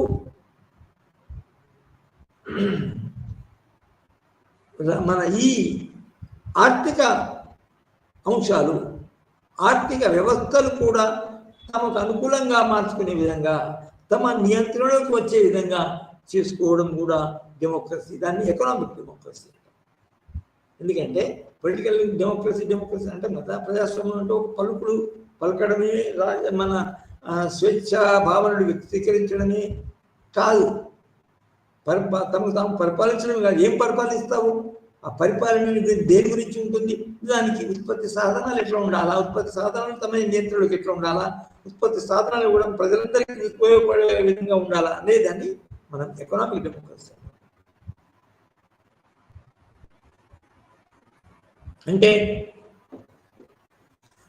మన ఏ విధంగా అధికార పంపిణీ జరగడమే, అధికారం అంతా ప్రజలకు రావడమే, ప్రజలకు సమానంగా విభజింపడమని కాకుండా మన ఆర్థిక అధికారాలు, ఆర్థిక హక్కులు కూడా నిజానికి అందరికి రావడమే అనేది నిజానికి డెమోక్రసీ యొక్క ఇంకొక ముఖ్యమైన అంశము అనేది మనం అర్థం చేసుకోవాల్సి ఉంటుంది.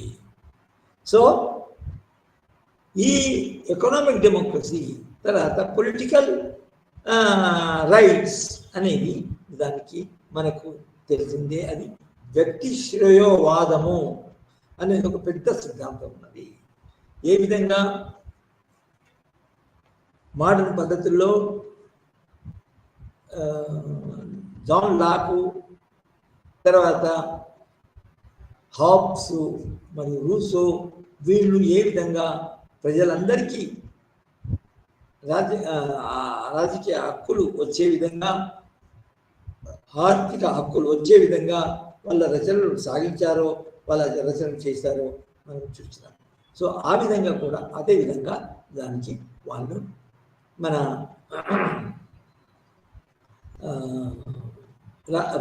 ఆర్థిక హక్కులు కూడా దానికి మన ప్రజలకు వచ్చే విధంగా, ప్రజలు ఏ విధంగా పరిపాలించుకోవాలా, ప్రజలు ఏ విధంగా వాటిని నియంత్రణలోకి తెచ్చుకోవాలా అనే దాన్ని కూడా వాళ్ళు చదవడం జరిగినారు. సో అందులో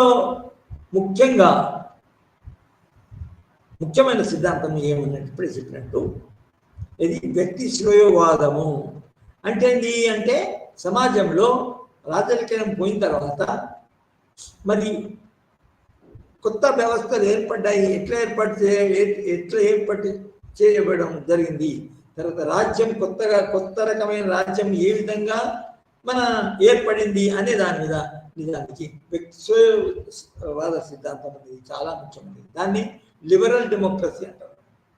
లిబరల్ డెమోక్రసీ అంటే మన స్టేట్ ఏదైతే ఉందో, ప్రభుత్వం అని ఇంకొక పేరు ఉంటుంది దానికి, కానీ స్టేట్ ఏదైతే ఉందో మన రాచరికంలో లెక్క దాని కింద అన్ని అధికారాలు కేంద్రీకృతం చేసుకోకూడదు, అన్ని అధికారాలు కేంద్రీకృతం చేయబడకూడదు అనేది, తర్వాత ఆ హక్కులు అని ప్రజలకి కూడా ఉండాలా.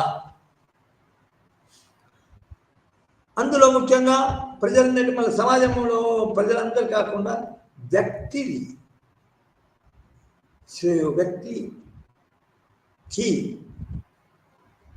పూర్తి హక్కులు ఉండేటట్టు అటువంటి విధానాన్ని రికమెండ్ చేయడంలో చేసేది వ్యక్తి శ్రేయవాదం, individualist approach, liberal democratic approach. అయితే ఇందులో ఏంటంటే వ్యక్తికి లిబరల్ డెమోక్రసీలో ఈ పొలిటికల్ ఎకానమీలో భాగంగానే లిబరల్ డెమోక్రసీలో దానికి వ్యక్తియే సమాజంలోని సంపదను తన ఇష్టం ఉన్నంత సంపాదించుకోవడానికి, దాన్ని అనుభవించడానికి, దాన్ని మార్కెట్ చేయడానికి, దాన్ని అమ్మకం చేయడానికి హక్కులు కలిగి ఉండాలా. ముఖ్యంగా వేరే హక్కులు కాదు, ఇది ఆర్థిక హక్కులు. పొలిటికల్ ఎకానమీ అప్రోచ్లో ఇదే చాలా ముఖ్యమైనది. కాబట్టి ఏ విధంగా ఈ లిబరల్ డెమోక్రసీలో వ్యక్తి శ్రేయవాదంలో దీన్ని ఉదారవాదం, లిబరల్ డెమోక్రసీని ఉదారవాదం అనే యొక్క నిజానికి ఏంటంటే వ్యక్తి శ్రేయవాదం, వ్యక్తిని యొక్క అంటే దాని అర్థం ఏంటంటే వ్యక్తి యొక్క సంక్షేమం ఏ విధంగా వ్యక్తి ఏ విధంగా ఒక పరిస్థితిలో మన క్షేమంగా ఉన్నాడు, డెవలప్ అయ్యే పరిస్థితిలో ఉన్నాడు అంటే అది సమాజం యొక్క ఇతరుల యొక్క గ్రూప్స్ కానీ సమాజం కానీ అతని మీద హక్కులు కలిగి ఉండకూడదు, అతని యొక్క స్వేచ్ఛను భంగం కలిగించకూడదు. అదేవిధంగా ఒక సమాజం కానీ, అదేవిధంగా రాజ్యం కానీ, రాజ్యంలో ఉన్న పాలకులు కానీ వ్యక్తి యొక్క స్వేచ్ఛను భంగం కలిగించకూడదు, వ్యక్తి యొక్క హక్కులకు భంగం కలిగించకూడదు. ఇది లిబరల్ డెమోక్రాటిక్ సిస్టమ్. ఓకే, ఇది లిబరల్ డెమోక్రసీ సిద్ధాంతం, the ideology and programme of the liberal democracy. ఇందులో లిబరల్ డెమోక్రసీలో వ్యవస్థలు ఎట్లా ఉంటాయంటే మన రాజ్యము వ్యక్తి యొక్క సంక్షేమం కొరకే ఏర్పడింది. అదేవిధంగా రాజ్యం యొక్క లక్ష్యము వ్యక్తిత్వము, వ్యక్తి శ్రేయవాదాన్ని కాపాడాలి. అది తానే వ్యక్తిపై నియంత్రణ కలిగి ఉంచి తర్వాత ఒక మన ఆధిపత్య ధోరణితో ఉండకుండా, కంట్రోల్ కలిగి ఉండకుండా పోవడమే కాకుండా అది సమాజం యొక్క ఆధిపత్యము కూడా వ్యక్తిపై ఉండకూడదు. వ్యక్తికి పూర్తిగా స్వేచ్ఛగా ఉండాలా అని అంటారు. ఫర్ ఎగ్జాంపుల్ జాన్ లాక్ అనేవాడు వ్యక్తి శ్రేయవాదాన్ని బాగా హక్కులతో ఆస్తి హక్కులతో కూడుకున్న వ్యక్తి శ్రేయవాదాన్ని అతను రైట్ టు ప్రాపర్టీ అనే దాన్ని అతను చాలా మన విశదీకరించి రికమెండ్ చేశారు. ఎందుకంటే అతని ఉద్దేశంలో స్వభావికంగానే ఉత్పత్తి అనే దాన్ని వ్యక్తియే క్రియేట్ చేస్తాడు. తన యొక్క శ్రమని వెచ్చించి భూమి మీద కానీ, వస్తువు మీద కానీ, కట్టె మీద కానీ, ఇంకేదేని కానీ అతని యొక్క లేబర్ని దాన్ని వెచ్చించి దాన్ని సృష్టిస్తాడు. కాబట్టి ఆ సృష్టింపబడిన వస్తువుపై అతనికే హక్కు కలిగి ఉంటుంది. ఫండమెంటల్ రైట్, ప్రాథమిక హక్కులో మన రాజకీయ చరిత్రలో ప్రథముడుగా పడవలసిన వాడు John Locke. Right to liberty and property అనేదాన్ని అతను మనం ప్రతిపాదించాలి. దాని తర్వాత హాబ్స్ వస్తాడు, లాక్, దాని తర్వాత రూసో వస్తాడు, దాని తర్వాత ఇతరులు దాన్ని లిబరల్ డెమోక్రసీని ఇంకా బాగా వ్యక్తి శ్రేయవాదం బాగా అభివృద్ధి చేసిన వాళ్ళు స్వేచ్ఛలు కూడా ఏ విధంగా ఉంటాయి అనేది బాగా మన దాన్ని ఎక్కువ చేసిన వాళ్ళు, సిద్ధాంత అనేక రచనలు చేసిన వాళ్ళు ఇతరులు జర్మనీ బెంథమ్, దాని తర్వాత మన ఇది John Stuart Mill. So political ఎకానమీలో కూడా మన పొలిటికల్ ఎకానమీ అప్రోచ్ ఏదైతే మనము కంపేరిటివ్ పాలిటిక్స్లో అప్రోచ్ అని అంటామో అందులో కూడా అవి కూడా కొన్నిటి కట్టుబడి ఉన్నాయి.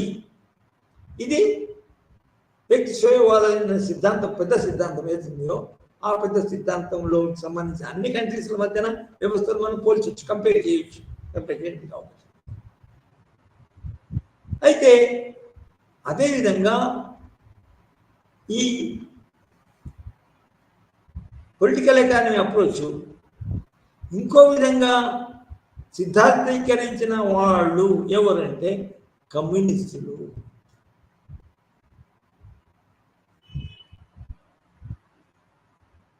మార్క్సిస్ట్ సోషలిస్టులు. వాళ్ళ సిద్ధాంతం ప్రకారము సమాజంలోని ఉత్పత్తి సాధనాలు, ఎకనామిక్ ఫ్యాక్టర్స్ వేరే వ్యక్తులకి, పౌరులకి, సమాజంలో ఉండే వాళ్ళకి హక్కులు ఉండొచ్చు, వేరే హక్కులు ఉండొచ్చు, పొలిటికల్ ఉండొచ్చు, తర్వాత స్వేచ్ఛలు ఉండొచ్చు. కానీ ఉత్పత్తి సాధనాలు మాత్రము వ్యక్తికి నియంత్రణకే ఉంటే నిజానికి అది సమాజంలో ఉన్న ఇతర వ్యక్తులకి భంగం కలుగుతుంది, ఇతర వ్యక్తుల సంక్షేమానికి భంగం కలుగుతుంది, ఇతర వ్యక్తుల యొక్క అభివృద్ధికి భంగం కలుగుతుంది, ఇతర వ్యక్తుల యొక్క జీవితమే ఉండదు, ఎక్స్ప్లాయిటేషన్ ఉంటుంది. వ్యక్తి వాదము ఏదైతే ఉన్నదో, ఇది జాన్ లాక్ అనేవాడు ప్రతిపాదించిన వ్యక్తి ప్రాథమిక హక్కులు, ప్రాథమిక ఆస్తి హక్కు, ఎక్కువ ఏదైతే ఉందో అది వ్యక్తి చేతిలో, ఒకే వ్యక్తి చేతిలో, లేకపోతే ఒక గ్రూప్ ఆఫ్ వ్యక్తుల యొక్క చేతిలో సమాజంలోని ఉత్పత్తి సాధనాలందరి కేంద్రీకృతమై ఉంటాయి. సంపద అంతా వాళ్ళ అందులో వచ్చే పోతున్న వాళ్ళ ఉత్పత్తి సాధనాలు, ఉత్పత్తి ఫ్యాక్టర్స్ ఏదైతే ప్రొడక్షన్ ఫ్యాక్టర్స్ ఆఫ్ ప్రొడక్షన్ వాళ్ళ చేతుల కింద ఉంటే వాళ్ళు నిజానికి వాటిని ఉపయోగిస్తూ ఇతరులను అణచివేయవచ్చు, ఇతరుల నుండి ఇతరుల సంఖ్యకు చూడకపోవచ్చు.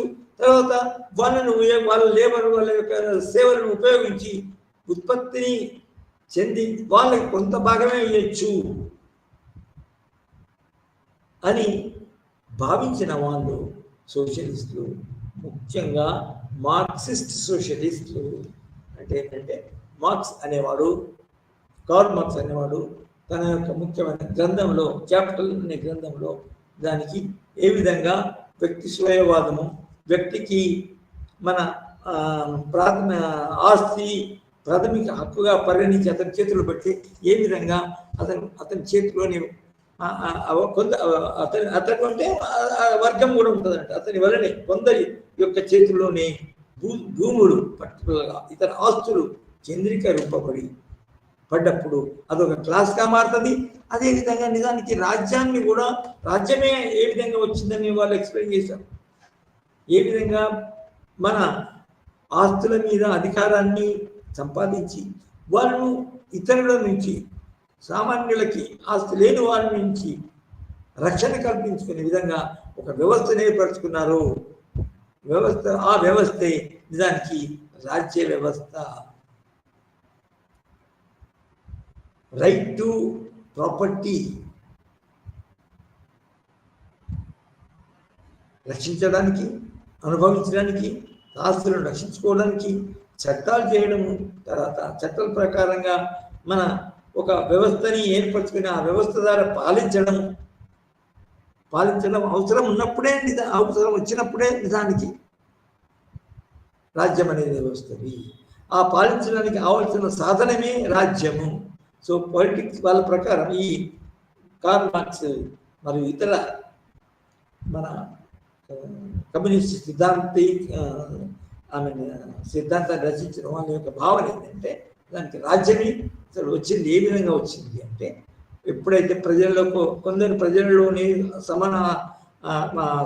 సమాజంలోని ఆస్తులన్నీ కేంద్రీకృతం అయ్యాయో వాళ్ళ ఆదరణలోకి వచ్చి వాళ్ళు మన ఉత్పత్తి సాధనల ద్వారా మన ఇతర ప్రజలని వినియోగించుకొని, సేవలను అనుభవించుకొని, వాళ్ళ శ్రమను దోచుకొని తమ యొక్క ఆస్తులను పెంపొందించుకోవడము, ఈ మోడర్న్ క్యాపిటలిస్ట్ సిద్ధాంతం ఏదైతే ఉన్నదో అది ఆ విధంగానే వచ్చింది. అదేవిధంగా తమ యొక్క ఆస్తులను రక్షించుకోవడానికి ఏర్పాటు చేసుకున్న వ్యవస్థే రాజ్యము. So state is nothing but the agent of the landowner, landlords, and later on capitalists. So ఇది ఇక అటువంటి రాజ్యాంగానికి ల్యాండ్ లార్డ్స్ నుంచి తర్వాత క్యాపిటలిస్ట్ నుంచి పన్నులు వసూలు చేసుకుంటే తన యొక్క మనుగడకి, తర్వాత ఇతరులను అణిచివేయడానికి, ఇతరులు విప్లవాలు తీసుకురాకుండా అణిచివేయడానికి పనిచేస్తుందని ఇది state. So state in fact comes in to existence at the cost of the majority of the people. So it also exists to protect the interest of the landlords at one stage, and then capitalist ante capital in the form of land, capital in the form of different products, mobile and immobile properties. So వీటన్నిటిని రక్షించుకోవడానికి మన రాజ్యం ఏర్పడుతుంది. ఆ రాజ్యానికి చట్టాలు ఉంటాయి, ఆ రాజ్యానికి సైనికాధికారం ఉంటుంది, ఆ రాజ్యానికి నిజానికి న్యాయ వ్యవస్థ కూడా ఉంటుంది. సో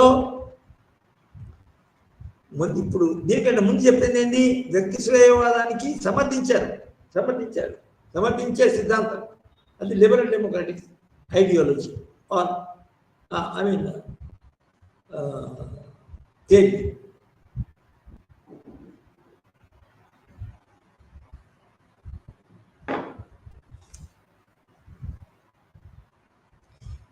అట్లా కాకుండా దాన్ని వ్యతిరేకించి కొందరు వ్యక్తులకే ఆస్తిని కట్టబెట్టే సిద్ధాంతాన్ని వ్యతిరేకించిన వాళ్ళు యాక్చువల్లీ ఏమన్నారంటే సమాజంలోని మన భూములు, జాగలు, ఇతర సంపదలు సామాజిక ఓనర్షిప్ అంటే కలెక్టివ్ సమిష్టి ఓనర్షిప్ ప్రతిపాదించి దానివల్ల వ్యక్తులకి నిజానికి ఏం భంగం కలగదు. ఎందుకంటే ఈ సామాజిక వ్యవస్థలో కలెక్టివ్ ఓనర్షిప్లో, సమిష్టి ఓనర్షిప్లో వ్యక్తి కూడా ఉంటాడు. ఒక వ్యక్తికి ఇంకొక వ్యక్తికి, ఒక వ్యక్తికి ఇంకొక వ్యక్తుల సమూహానికి నిజానికి వైరుధ్యము ఏమి ఉండదు. అందరి యొక్క మన సంక్షేమము నిజానికి సామాజిక ఓనర్షిప్ లోనే ఉంటుంది అనే సిద్ధాంతం నిజానికి ఈ సోషలిస్ట్ విధానం, కమ్యూనిస్ట్ విధానంలో మనం ఏదైతే ఈ అప్రోచ్లో పొలిటికల్ అప్రోచ్లో ఎకనామిక్ ఫ్యాక్టర్స్ ఏదైతే ఉన్నాయో అవే చాలా కేంద్రీకృత ఉంటాయి సమాజంలో అని మొట్టమొదటి చెప్పుకున్నాము. దాని తర్వాత ఆ సామాజిక ఆ ఆర్థిక వ్యవస్థలో ఆ ఎకనామిక్ ఫ్యాక్టర్స్ ఏ విధంగా ఉండాలా అంటే అవి ఎవరి కింద ఉండాలా, ఎవరిచే నియంత్రించబడాలా అనే విషయాలు మాత్రము మళ్ళా 2-3 సిద్ధాంతాలు కొత్తగా వచ్చినాయి. ఆ కొత్తగా వచ్చిన సిద్ధాంతంలో మొదటి సిద్ధాంతం ఏంటి అంటే అది వ్యక్తి శ్రేయోవాదం కావాలా. దానికంటే ముందు ఓకే, ఉత్పత్తి సాధన అందరూ రాజరికంలో ఎవరి కింద ఉండేది, మొత్తం రాజే అన్నిటినీ తన చేతిలో ఉంచుకునేది. ఈ వాద ఓనర్ ఎవరికి అఫ్ కోర్స్ ఆ రాజుకు అనుకూలంగా ఉన్నప్పుడు కొందరు సొమ్ములకు కానీ, లేకపోతే కొందరు సైనికాధికారులు కానీ, కొందరు పురోహితులు, తర్వాత మన ఋషులకు, మన చర్చెస్ కానీ, మన దేశంలో ఆలయాలకు కానీ ఇచ్చాడు. అంతేగాని తన ఇష్ట ప్రకారమే అది రాజుకే అన్ని. కానీ దానికి వ్యతిరేకంగా డెమోక్రసీ వచ్చినప్పుడు, ఎకనామిక్ డెమోక్రసీ వచ్చినప్పుడు అది వ్యక్తికే ఉండాలా, కొత్త సమూహాలకి అక్కర్లేదు అనే సిద్ధాంతము లిబరల్ డెమోక్రసీ. లిబరల్ డెమోక్రసీకి వ్యతిరేకంగా దాన్ని మాడిఫై చేస్తూ ఒక రివల్యూషనరీ సిద్ధాంతం ఏంటంటే వ్యక్తి శ్రేయోవాదము వ్యక్తి చేతిలో ఉండడం వల్ల అది క్యాపిటలిస్ట్ ఎక్స్‌ప్లాయిటేషన్ జరుగుతుంది. భూస్వామ్య విధానానికి ఫస్ట్ జరుగుతుంది, దాని తర్వాత క్యాపిటలిస్ట్ వ్యవస్థకు దారితీస్తుంది. మన సమాజంలోని మన ఆస్తులందరూ కొందరి చేతులు ఎత్తిపోతాయి. అది దానికి సమాజానికి అంతా సమాజంలో ఉన్న మెజారిటీ వాళ్ళను అది మన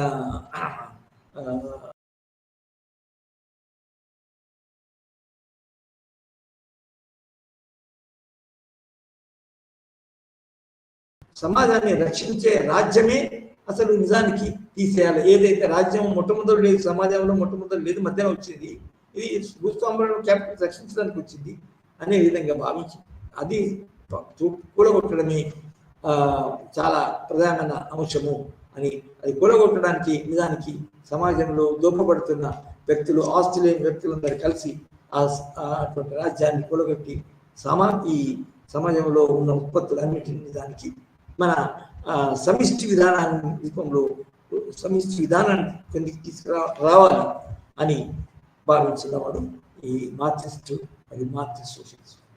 సో ఈ విధంగా కంపేరిటివ్ పాలిటిక్స్లో పొలిటికల్ ఎకానమీ అప్రోచ్ అనేది దానికి అప్లై చేయడం జరుగుతుంది. సో మనం నెక్స్ట్ క్లాస్లో ఇంకొక అంశాన్ని తీసుకొని అది కంపేరిటివ్ పాలిటిక్స్, ఇవన్నీ ఇది ఈ క్యాపిటలిస్టు విధానంలో ఉన్న వ్యవస్థలన్నింటిలో ఇది ఈ వ్యవస్థలన్నింటినీ పోల్చబడుతుంది ఈ approach. So this is political economy approach. So ఇంటితో మనం ఈ సెషన్ ముగిద్దాం. నెక్స్ట్ సెషన్లో మనం ఇంకొక అంశాన్ని చదువుతాం. Thank you very much.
তো আমাৰ গোটেইখিনি কণ্ট্ৰিবিউশ্যন বা তেওঁলোকৰ কেনেকুৱা ধৰণৰ অৱদান আছিলে শিক্ষাৰ ক্ষেত্ৰত সেইখিনি আমি গোটেইকেইজন চিন্তাধাৰা গোটেইকেইজন ব্যক্তিৰ প্ৰত্যেকৰ লক্ষ্য প্ৰত্যেকৰ শিক্ষাৰ লগত জড়িত উদ্দেশ্য আৰু তেওঁলোকৰ যিমানখিনি তেওঁলোকৰ বিশ্বব্ৰহ্মাণ্ডত কেনেকুৱা ধৰণৰ প্ৰতিফল আছিলে গোটেইখিনি আমি ইয়াতে আলোচনা কৰিম তো প্ৰথম আছিলে প্লেটো আৰু প্লেটোৰ কেনেকুৱা ধৰণৰ তেওঁ উদাহৰণস্বৰূপে কি তেওঁ বিভিন্ন ধৰণৰ লিখাৰ ক্ষেত্ৰত বা কেনেকুৱা ধৰণৰ শিক্ষাৰ ক্ষেত্ৰত কেনেকুৱা ধৰণৰ ব্যৱহাৰ কৰিছিলে কি তেওঁলোকৰ তেওঁৰ ওপৰত কিতাপ কোনকেইখন কিতাপ লিখিছিলে অৰ্থাৎ তেওঁৰ বিখ্যাত কিতাপকেইখন কি আছিলে আমি এই গোটেইখিনি আমি লাষ্ট আমাৰ যোনটো ক্লাছ আছিলে সেইখিনিত আমি ডিছকাছ কৰিছোঁ concept and AIIMS of education অৰ্থাৎ শিক্ষাৰ লক্ষ্য বা ধাৰণা আমি কেনেকুৱা মানে একৰ্ডিং টু প্লেটোৰ ক্ষেত্ৰত কেনেকুৱা ধৰণৰ হয় এই বস্তুখিনি আমি পঢ়িছিলোঁ আৰু আমি তাৰ যোনখিনি নেক্সট তেওঁৰ কেনেকুৱা ধৰণৰ বিভিন্ন আত্ম উপলব্ধি আধ্যাত্মিক মূল্যধাৰাৰ বিকাশ বা ব্যক্তিৰ বিকাশৰ বাবে যিমানখিনি তেওঁ কৰিছিলে এজন ভাল নাগৰিক হিচাপে কেনেকৈ মানৱ সৃষ্টি কেনেকৈ হ'ব লাগে তেওঁৰ শিক্ষাৰ প্ৰক্ৰিয়া কেনেকুৱা আছিলে তেওঁৰ সদায় প্ৰকৃতিৰ দ্বাৰা উপহাৰ কৰে প্ৰাপ্ত হয় এই গোটেই বস্তুখিনি আমি লাষ্ট ক্লাছত ভালকৈ পঢ়িছোঁ তেওঁৰ কাৰণে এখন পাঠ্যক্ৰম কি হ'ব লাগে আৰু পাঠ্যক্ৰমৰ বিভিন্ন স্তৰত ভাগ কৰি দিয়া গৈছিল যেনেকৈ প্ৰাক প্ৰাথমিক শিক্ষাই কওক বা নাৰ্চাৰী বা এনেকুৱা ধৰণৰ বিভিন্ন শিক্ষাৰ স্তৰত ভাগ কৰি দিয়া গৈছিলে তাৰপিছত আমি যদি কওঁ কি যে তেওঁলোকৰ যিমানখিনি বয়স অনুসৰিও তেওঁ ভাগ কৰি দিছিলে ঠিক তেনেকেই আমি তেওঁ মেথড অফ টিচিং অৰ্থাৎ শিক্ষাৰ পদ্ধতিসমূহ তেওঁ কি আছিলে প্লেটৰ কি শিক্ষাৰ পদ্ধতি ব্যৱহাৰ কৰিছিলে তো এই গোটেইখিনি পদ্ধতিৰে কেনেকুৱা ধৰণৰ পৰামৰ্শ অনুসৰি কি প্ৰশ্ন উত্তৰ পদ্ধতিয়ে হওক বা এই গোটেইখিনি আমি ক'ব পাৰোঁ ঠিক তেনেকৈ এই পদ্ধতিয়ে সদায় চক্ৰেটিছৰ পৰা আৰম্ভ কৰিছিলে আৰু কেনেকুৱা ধৰণৰ বিভিন্ন ধৰণৰ বা যোনজন দ্বিতীয় আছিলে তেওঁ হৈছে ৰুছো তো ৰুছোৰ কেনেকুৱা ধৰণৰ আমি শিক্ষাৰ লগত কেনেকুৱা ধৰণৰ সংজ্ঞা দিছিলে তাৰ লগতে শিক্ষাৰ কেনেকুৱা ধৰণৰ আমাৰ এইমছ অফ এডুকেশ্যন বা কি কনচেপ্ট বুলি কোৱাৰ লগে লগেনো আমি কেনেকুৱাকৈ উদাহৰণ দিব পাৰোঁ এই গোটেইখিনি শিক্ষাৰ লক্ষ্যৰ পৰা আদি কৰি আমি গোটেইখিনি আমি ক'ব পাৰোঁ ঠিক তেনেকেই আমি ক'ম যে আমাৰ শিক্ষাৰ লগতে আমাৰ কাৰিকুলাম আমাৰ যিমানখিনি মেথডছ আছিলে শিক্ষাৰ সেইখিনি আমি ক'ব পাৰোঁ বা শিক্ষাৰ এজন শিক্ষকৰ ভূমিকানো কেনেকুৱা তো এই গোটেইখিনি বস্তু ৰোল অফ টিচাৰৰ হেৰিতে পৰে আৰু তো এই আমি গোটেইখিনি আমি যেতিয়া চাম আমি তেওঁৰ মতে কেনেকুৱা ধৰণৰ উপলব্ধি হয় শিক্ষক এজনৰ তথ্য আমি কেতিয়াও উৎস নহয় কিন্তু মানে শিকাৰ বাবে যিমানখিনি অনুপ্ৰেৰক হিচাপে হয় তো এই গোটেইখিনি বস্তু আমি চাম তো শিশু এজনৰ শিক্ষকৰ প্ৰকৃতিৰ ওপৰত বুজিব লাগিব এই গোটেইখিনি বস্তু আমি লাষ্ট ক্লাছত আমি পঢ়িছিলোঁ তো ৰুছৰ কণ্ট্ৰিবিউশ্যনলৈকে আমি পঢ়িছিলোঁ ৰুছৰ কণ্ট্ৰিবিউশ্যন কি আজি যোনজন আমি আজি যে চাম পঢ়িম আমি ৰুছই আমি এই বস্তুখিনি পঢ়িম কি যে তেওঁ নিগেটিভ এডুকেশ্যনৰ কথা কৈছিলে নিগেটিভ এডুকেশ্যন তেওঁ এজন ইতিবাচক শিক্ষাৰ তুলনাত সদায় নেতিবাচক শিক্ষাৰ ওপৰতহে গুৰুত্ব আৰোপ কৰিছিলে কিয়নো আনুষ্ঠানিকৰ যিমানখিনি কঠোৰ শিক্ষাই হওক তেওঁৰ কৃত্ৰিম পৰিৱেশত বা সৰ্বোচ্চ আমি যদি চাওঁ তথ্য নিৰ্দেশনা প্ৰদান কৰি শিশুটোক সদায় সময়ৰ আগত আমাক সদায় প্ৰাপ্তবয়স্কৰ ভূমিকাৰ বাবে আমাক সদায় প্ৰস্তুত কৰিবলৈ আমাক কি কৰে চেষ্টা কৰে ঠিক তেনেকেই আমি যেতিয়া নৈতিবাচক শিক্ষাৰ কথা কওঁ তেতিয়া আমি কোনো সম্পৰ্কে নিয়ন্ত্ৰণ প্ৰদানে আমি অবিহনে আমি এই বস্তুখিনি আমি দেখিব পাওঁ ঠিক তেনেকেই ইয়াত শিশুৱে তাইৰ প্ৰকৃতিৰ ওপৰত যিমানখিনি নিজৰ গতিত্ব শিকে এইখিনি প্ৰকাৰৰ তাই সকলো আমাৰ যিমানখিনি অনুষদ আছে স্বাভাৱিকভাৱে বিকশিত হোৱা দেখা যায় নৈতিবাচক শিক্ষাৰ সপক্ষেও যোনখিনি ৰুছোৱে আমাক কিছুমান ধৰণৰ গুৰুত্বপূৰ্ণ আৰোপ কৰিছিলে ঠিক তেনেকৈ কিতাপৰ জৰিয়তেও কোনো শিকা নাই বা বৰঞ্চ প্ৰকৃতিৰ পৰা পোনপটীয়া অভিজ্ঞতাৰ জৰিয়তেও শিকা যায় ঠিক তেনেকৈ কোনো সময় বা সঞ্চয় নহয় যিহেতু শিশুটোক প্ৰকৃতিক জীয়াই থাকিবলৈ আমাক পৰ্যাপ্ত সময় প্ৰদান কৰা যায় ঠিক কোনো অভ্যাস গঠন নাই শিশুসকলৰ বাবে কোনো সামাজিক শিক্ষাও নাই ঠিক তেনেকৈ যিহেতু সেই সময়ত উচ্চ শ্ৰেণীৰ সমাজ আমাৰ দুৰ্নীতিগ্ৰস্ত আছিলে ঠিক তেনেকৈ কোনো প্ৰত্যেক নৈতিক শিক্ষা নাই বা কোনো ধৰণৰ কঠোৰ বা আনুষ্ঠানিক অনুশাসনো নাই কোনো পৰম্পৰাগত শিক্ষা পদ্ধতিও নাই আমি যদি চাওঁ ঠিক তেনেকৈ ৱুমেন এডুকেশ্যনৰ কথা কৈছিল অৰ্থাৎ নাৰী শিক্ষা এতিয়া ৰুছোই যেতিয়া ৱুমেন এডুকেশ্যনৰ কথা কৈছিলে ৰুছো সদায় পুৰুষ আৰু মহিলাৰ বাবে এক শিক্ষাৰ কেতিয়াও পক্ষপাতি নাছিলে কেতিয়াও কোৱা নাছিলে যে মহিলাৰ বাবে যি শিক্ষা বা পুৰুষসকলৰ বাবে সেই শিক্ষা হ'ব লাগে তেওঁ এইটো কথা কেতিয়াও কোৱা নাছিলে তেওঁ এইটো বিশ্বাস কৰিছিলে যে তেওঁলোকৰ দায়িত্ব প্ৰকৃতি সম্পূৰ্ণ বেলেগ বেলেগ হয় তেওঁ কৈছিল যে মহিলাসকলৰ সেৱা কৰিবলৈ বা জন্মগ্ৰহণ কৰা আৰু যিমানখিনি পুৰুষসকলৰ বাবে উপভোগ কৰিব পাৰে সেইটো হৈছে জন্মগ্ৰহণ কৰে আৰু তাৰ লগতে মহিলাসকলৰ সদায় ভূমিকা হৈছে যে শিশুক ডাঙৰ দীঘল পালন পোষণ কৰা তাৰ লগত তেওঁলোকক প্ৰাপ্তবয়স্ক হিচাপে ডাঙৰ হোৱাত সহায় কৰা তেওঁলোকবোৰৰ জীৱনৰ এটা আৰামদায়ক আৰু গ্ৰহণযোগ্য কৰাৰ বাবে পৰামৰ্শ প্ৰদান কৰে ঠিক তেনেকৈ সেয়েহে মহিলাসকলৰ উচ্চ শিক্ষা প্ৰদান কৰাৰ পৰিৱৰ্তে তেওঁলোকক ঘৰুৱা কাম কাজ তেওঁলোকক চিলাই বা এনেকুৱা ধৰণৰ এমব্ৰইডাৰী বা এনেকুৱা ধৰণৰ কিছু ধৰ্মৰ শিক্ষা শিকোৱাহে উচিত বুলি ৰুছোৱে কৈছিলে ঠিক তেওঁ মহিলাসকলৰ বাবে নৈতিক আৰু ধৰ্মীয় শিক্ষাৰ কৈছিলে যে গুৰুত্ব দিছিলে এই বিতৰ্কৰ এটা অংশ হ'ব পাৰে আৰু ৰুছোৱে কৈছিল যে সাহিত্য শিক্ষাৰ এগৰাকী মহিলা হৈছে তেওঁৰ পৰিয়াল আৰু তেওঁৰ সেৱক আৰু সকলোৱে মহামাৰী হৈ যায় ঠিক তেনেকৈ কাৰিকৰী আৰু আলোকিতভাৱে আমি যদি সমাজৰ সৈতে বৰ্তমান সমাজৰ পৰিপ্ৰেক্ষিত হিচাপে ইয়াক আমি সমালোচনাকভাৱে প্ৰতিফলন কৰোঁ তাৰো প্ৰয়োজনবোধক আমি ভাবোঁ আমি যদি চাওঁ জন ডিভি হৈছে 1859 to 1952 আমি 1859 to 1952 বুলি আমি কওঁ যে আমি যেতিয়া আমি কওঁ এই 1859 আমি মনত ৰাখিব লাগিব যে 1859ত তেওঁ জন্মগ্ৰহণ কৰিছিলে বৰ্ণ এইবোৰ আমাৰ কেতিয়াবা শ্বৰ্ট কুৱেশ্যনছ আহে আৰু এইটো হৈছে তেওঁৰ ডেথ ঠিক আছে তো এই বস্তুটো তো বৰ্ণ আৰু ডেথ বা 1859ত জন্ম এইফালে 1952ত মৃত্যু আমি এই বস্তুটো আমি we have to remember okay আমি এই বস্তুখিনি আমি ৰিমেম্বাৰ কৰিব লাগিব ঠিক তেনেকৈ জন ডিভিক আধুনিক যুগৰ এজন মহান দাৰ্শনিক চিন্তাবিদ আৰু শিক্ষাবিদ হিচাপে গণ্য কৰা হৈছিলে তেওঁৰ লগত তেওঁ আমেৰিকাৰ যোনখন মুক্তৰাষ্ট্ৰৰ এজন সৰ্বশ্ৰেষ্ঠ দাৰ্শনিক হিচাপে তেওঁ কোৱা গৈছিলে বিশ্ববিদ্যালয়ৰ পৰা তেওঁ স্নাতক হোৱাৰ পিছত তেওঁ স্কুলৰ শিক্ষক হিচাপে কৰ্মজীৱন আৰম্ভ কৰে আৰু পিছলে জন হপকিন্স বিশ্ববিদ্যালয় যোনখন বিখ্যাত বিশ্ববিদ্যালয় তাৰ পৰা দৰ্শনত তেওঁ ডক্টৰেট ডিগ্ৰী লাভ কৰে ফিলচফিত পঢ়ে তো তেওঁ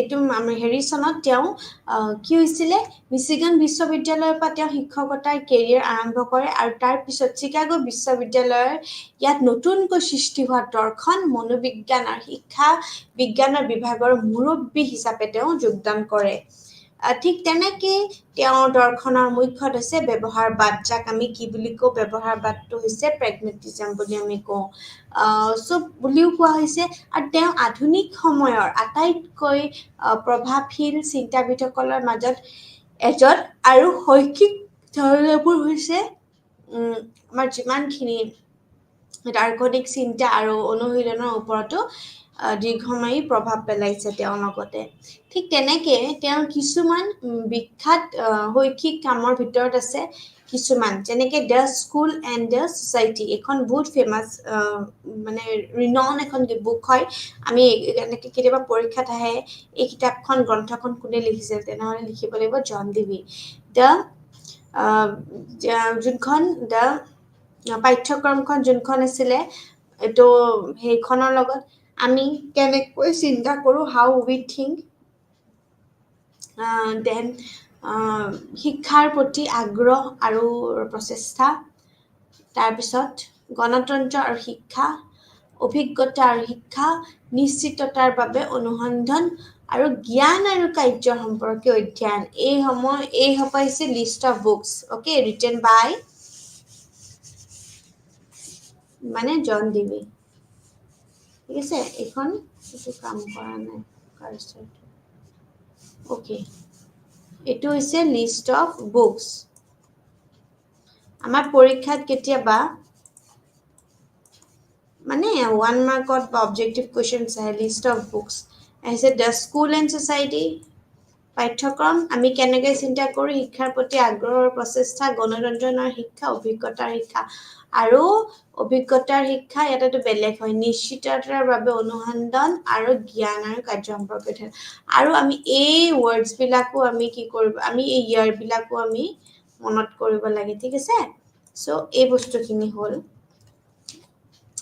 concept and aim of education বুলি ক'লে শিক্ষাৰ লক্ষ্য আৰু শিক্ষাৰ ধাৰণা ডিভিৰ মতে। ঠিক আছে, শিক্ষা হৈছে ব্যক্তিজনৰ সেই সকলো ক্ষমতাৰ বিকাশ যি তেওঁৰ পৰিৱেশ নিয়ন্ত্ৰণ কৰিবলৈ আৰু তেওঁৰ সম্ভাৱনা পূৰণ কৰিবলৈ সদায় সক্ষম কৰিব। ঠিক তেনেকে শিক্ষা হৈছে এক সামাজিক প্ৰয়োজনীয়তা। এইটো ব্যক্তি আৰু সমাজৰ দ্বাৰা বাবে প্ৰতিহিত প্ৰকৃতি কৰা যায়। তাৰ লগতে এইটো এটা বাইপোলাৰ প্ৰক্ৰিয়া হয়, যাৰ দুটা দিশ আছে, মানসিক আৰু সামাজিক। দুয়োটা সমানে গুৰুত্বপূৰ্ণ হয়। মানসিক দিশটো শিশুৰ আগ্ৰহ, সামৰ্থ্য, প্ৰতিভা আৰু দক্ষতা যত্ন লয়, আৰু সামাজিক দিশটোও শিশুটোৰ সামাজিক পৰিৱেশত আমাক পৰিৱেশত যত্ন লয়, আৰু যি জন্ম দিয়াৰ বাবে ডাঙৰ দীঘলো লগতে হয়। ঠিক তেনেকে জন ডিভিৰ মতে শিক্ষা হৈছে জীৱনৰ বাবে প্ৰস্তুতি নহয়, এখন হৈছে শিশুৰ বাবে, আৰু ইয়াৰ বিপৰীতে অৰ্থাৎ শিক্ষাৰ বাবে নহয়। শিশু এটা টাবুলা ৰস, যাৰ আমি পৰিষ্কাৰ প্লেট বা ব্লেংক শ্লেট বুলি কওঁ নহয়, যাৰ ওপৰত যিকোনো লিখিব পাৰি। শিশুৰ জন্ম হয় কিছুমান সহজাত শক্তি আৰু সামৰ্থ্যৰ সৈতে, যাক সঠিক দিশত আমি বিকশিত কৰিব পাৰি। শিক্ষাই হৈছে শিশুটোক এনেদৰে বিকশিত কৰে যাতে তাই সকলো স্তৰতে যিমানখিনি প্ৰতিটো কাৰ্যকলাপত আৰু পৰীক্ষাৰ মূল্যবোধ আৰু সত্যতা বিচাৰি উলিয়াবলৈ সক্ষম হয়, আৰু আত্মবিশ্বাসো ভৱিষ্যতৰ প্ৰত্যাহ্বানবিলাক সন্মুখীন হ'বলৈ সক্ষম হয়। শিক্ষাৰ লক্ষ্য হৈছে ডিভিৰ মতে এক অভিজ্ঞতা বা কাৰ্যৰ পিছত ধাৰণাটো বিকশিত হয়, সেই জ্ঞান সঁচা যিটো প্ৰত্যক্ষ অভিজ্ঞতাৰ আমাৰ দ্বাৰা প্ৰাপ্ত হৈ যায়। ঠিক এনেকৈ হৈছে যে যেতিয়া আমি এজন ব্যক্তিয়ে যিকোনো কাম কৰে আৰু ইয়াক সম্পাদন কৰাত প্ৰত্যাহ্বান আৰু অসুবিধাৰ সন্মুখীনো হয়, তেওঁ এইবাৰ কেনেদৰে অতিক্ৰম কৰিব লাগে চিন্তা কৰে। তাৰ লগত এনেদৰে চিন্তা আৰু ধাৰণা প্ৰস্তুত কৰা হয়, আৰু কাৰ্যবোৰ অধিক আমাৰ সম্পাদন কৰা হয়। ডিউয়ে এই চিন্তাবোৰক শিক্ষা বুলি কয়। তেওঁ কিছুমান শিক্ষাৰ লক্ষ্য হিচাপে দিছে, যেনেকৈ প্ৰথমটো হৈছে শিক্ষাৰ উৎপাদন হিচাপে দৰ্শন। ডিউয়ে শিক্ষকক দৰ্শন গতিশীল দিশ বুলি গণ্য নকৰে, বৰঞ্চ তেওঁ দৰ্শনক শিক্ষাৰ উৎপাদন হিচাপে গণ্য কৰে। তাৰ লগত তেওঁ কয়, দৰ্শন হৈছে ইয়াৰ আটাইতকৈ সাধাৰণ পৰ্যায়ৰ শিক্ষাৰ তত্ত্ব। আৰু তাৰ লগত শিক্ষাৰ অৰ্থ হৈছে জীৱন। ডিভিৰ মতে শিক্ষা নিজেই জীৱনৰ আৰু জীৱনৰ বাবে প্ৰস্তুতি নহয়। তাৰ লগত শিক্ষা হৈছে জীয়াই থকাৰ এক প্ৰক্ৰিয়া, আৰু ভৱিষ্যতৰ জীৱন যাপন কৰিবলৈ প্ৰস্তুতি নহয়। কেৱল তাত্ত্বিক জ্ঞানেহে উপযোগী নহয়, জীৱনত ব্যৱহাৰ কৰিব পৰা জ্ঞাপন অধিক গুৰুত্বও দিব লাগে তাৰ লগত। গতিকে আচৰণগতে আমি যেতিয়া কওঁ বৃত্তিগত দক্ষতা আৰু অধিক গুৰুত্বপূৰ্ণ হয় শিশুৱে য'তে প্ৰত্যাশা বা অভিজ্ঞতা লাভ কৰে তাৰ বাবে কৰি শিকাটো গুৰুত্বপূৰ্ণ হৈ যায় ভৱিষ্যত আৰু বিদ্যালয় জীৱনৰ মাজত দূৰত্বৰ যিমানখিনি ব্যৱধান থাকিব নালাগে বাস্তৱ জীৱনৰ অভিজ্ঞতাবোৰ বিদ্যালয়ৰ প্ৰদান কৰিব লাগে বুলি কোৱা যায় শিক্ষা হৈছে এক আমাৰ এনেকুৱা ধৰণৰ এখন সমাজৰ এটা ভাগ সমাজত এজন ব্যক্তিৰ বিকাশ হয় সমাজত বাস কৰোঁতেও তেওঁ বহুতো অভিজ্ঞতা লাভ কৰে গতিকে শিশুটোৰ শিক্ষা সমাজৰ জৰিয়তে হ'ব লাগে আমি সদায় এখন সমাজৰ জৰিয়তে আমাৰ সদায় শিক্ষা আমি লাভ কৰোঁ যিহেতু এখন যেনেকৈ এখন বৰঞ্চ এখন স্কুল এখন বিদ্যালয় এখন সদায় সমাজৰ এটা অংশ হয় হয়নে নহয় ঠিক তেনেকৈ আমাৰ শিক্ষাও সমাজৰ জৰিয়তে আমাৰ হ'ব লাগিব ঠিক তেনেকৈ জন ডিউৰ মতে শিক্ষা হৈছে জীৱনৰ সামাজিক ধাৰাবাহিকতা বুলি ক'ব পাৰোঁ তেওঁ স্কুলীয়া শিক্ষাক সামাজিক দুষ্টতা ধ্বংস কৰাৰ সঁজুলি হিচাপে গণ্য কৰে তেওঁ ইয়াক সমাজৰ এটা মানে এনেকুৱা ধৰণৰ এটা সৰু ৰূপ হিচাপে গণ্য কৰে য'ত তেওঁ সত্যতাৰ সৰ্বশ্ৰেষ্ঠ পদ্ধতি উপলব্ধি কৰে ডিউৰ মতে এজন ব্যক্তি হৈছে শৰীৰ আত্মা যি হৈছে সমাজ ঠিক তেনেকৈ ব্যক্তিৰ সমাজৰ ইজনে সিজনৰ ওপৰত নিৰ্ভৰশীল হৈ যায় সেয়েহে দুয়োটাৰ বিকাশ সদায় প্ৰয়োজনীয় হয় শিক্ষা হৈছে অভিজ্ঞতাৰ পুনৰ নিৰ্মাণৰ প্ৰক্ৰিয়া গণতান্ত্ৰিক পৃথিৱীত শিক্ষা হৈছে প্ৰতিজন ব্যক্তিৰ অধিকাৰ গতিকে ৰাজ্যখনে শিশুসকলৰ সম্পৰ্ক দায়িত্ব ল'ব লাগিব আৰু তাৰ লগতে গণতান্ত্ৰিক সমাজৰ দ্বাৰা ডিউৱে কেৱল ৰাজনৈতিক গণতন্ত্ৰ নহয় গণতন্ত্ৰক জীৱনৰ এক উপায় হিচাপে বুজাইছিলে তেওঁৰ অভিমত হৈছে যে ব্যক্তিসকলৰ বিভিন্ন ধৰণৰ অভিজ্ঞতা আছে সেয়েহে তেওঁলোকৰ কামৰ পাৰ্থক্য আছে গতিকে ব্যক্তিসকলৰ গণতন্ত্ৰত ইজনে সিজন আৰু বিৰোধীসকলৰ বাবে প্ৰশংসনীয় হৈ যায় এনে পৰিৱেশত কেৱল সামাজিক আৰু ব্যক্তিগত বিকাশহে হয় শিশুৱে অভিজ্ঞতাৰ দ্বাৰা প্ৰকৃততে জ্ঞান লাভ কৰে আৰু লাহে লাহে তেওঁৰ অভিজ্ঞতা বৃদ্ধি হোৱাৰ লগে লগে তেওঁৰ জ্ঞানো বৃদ্ধি হয় অভিজ্ঞতাৰ আধাৰত শিশুটোৰ আচৰণত পৰিৱৰ্তন হয় আৰু তাৰ আধাৰত এই অধিক অভিজ্ঞতাও লগতে লাভ কৰে এনেদৰে অভিজ্ঞতা পুনৰ নিৰ্মাণৰ লগত নিৰন্তৰ হৈ আছে ঠিক তেনেকৈহে জন ডিউৱে আমাৰ তাত্ত্বিক বিষয়ৰ জৰিয়তে নহয় কাৰ্যকলাপৰ জৰিয়তে শিক্ষা প্ৰদান কৰাৰ ওপৰত গুৰুত্ব আৰোপ কৰিছিলে প্ৰক্ৰিয়াত আৰু জীৱনত পোৱা বা অভিজ্ঞতাবোৰ বিষয়ে নিৰ্দিষ্টও নহয় গতিকে জ্ঞান কাৰ্য আৰু অভিজ্ঞতাৰ সৈতে সম্পৰ্কিত হ'ব লাগে আৰু তেতিয়াহে আমি ক'ব পাৰোঁ যে সেইটো প্ৰত্যেক অভিজ্ঞতা হয় আৰু সেই সামাজিক প্ৰয়োজনীয়তা পূৰণহে সদায় আমাৰ অনুসৰি হ'ব লাগে আমি যেতিয়া পাঠ্যক্ৰম ক'ম শিক্ষণৰ পদ্ধতি ক'ম শিক্ষকৰ ভূমিকা ক'ম আৰু অনুশাসন ক'ম শিশুৰ প্ৰয়োজনীয়তা আমি এতিয়া এইখিনি কিহৰ পৰা পঢ়ি আছোঁ জন ডিউ ঠিক আছে তো এইটো বস্তু আমি কনফিউজ হ'ব নালাগে শিশুৰ প্ৰয়োজনীয়তা আগ্ৰহ দক্ষতা আৰু সামাজিক প্ৰয়োজনীয়তাৰ প্ৰকৃতি অনুসৰি পাঠ্যক্ৰম প্ৰস্তুত কৰিব লাগে বুলি কয় সময় আৰু পৰিস্থিতিৰ প্ৰয়োজন অনুসৰি ই আমাৰ যিমানখিনি নমনীয়া গতিশীল আছে আৰু তাৰ লগত আমাৰ পৰিৱৰ্তন হ'ব লগা বুলিও কয় ঠিক তেনেকৈ বিভিন্ন পৰ্যায়ত শিক্ষা আছে ডিউৱে তেওঁৰ শিক্ষাৰ পৰিকল্পনা 3টা পৃথক পৰ্যায়ত বিভক্ত কৰিছে এয়া হৈছে খেলৰ ম্যাদ 4 পৰা 8 বছৰলৈ তাৰপিছত আমাৰ যোনটো মনোযোগৰ সময় থাকে 8 পৰা 12 বছৰৰ ভিতৰলৈ তাত প্ৰতিফলিত কাৰ্যৰ ম্যাদ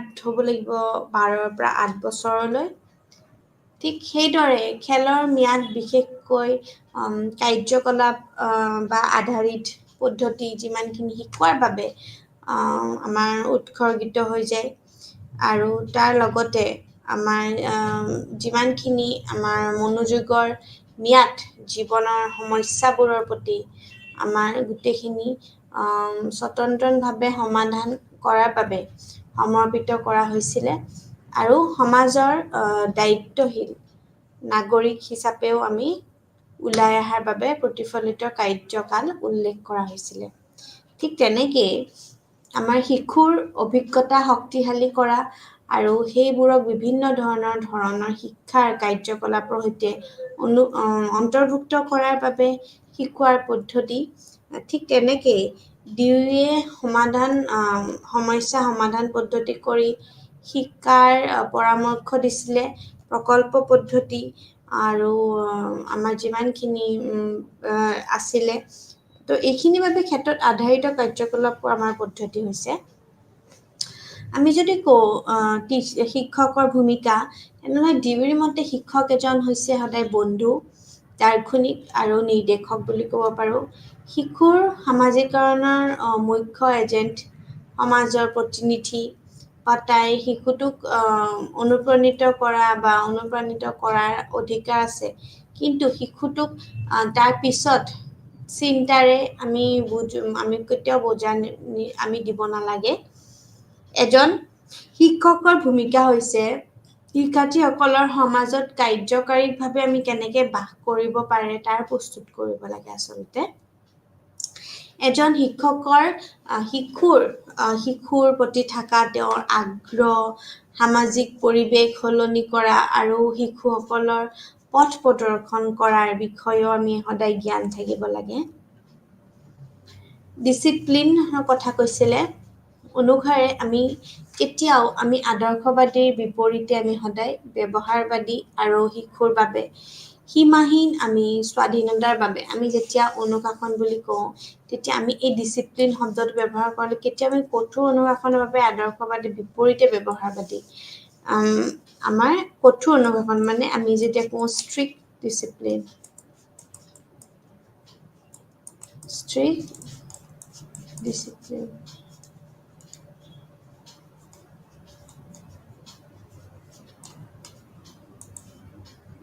strict discipline ঠিক আছে ঠিক তেনেকৈ আমি ক'ম যে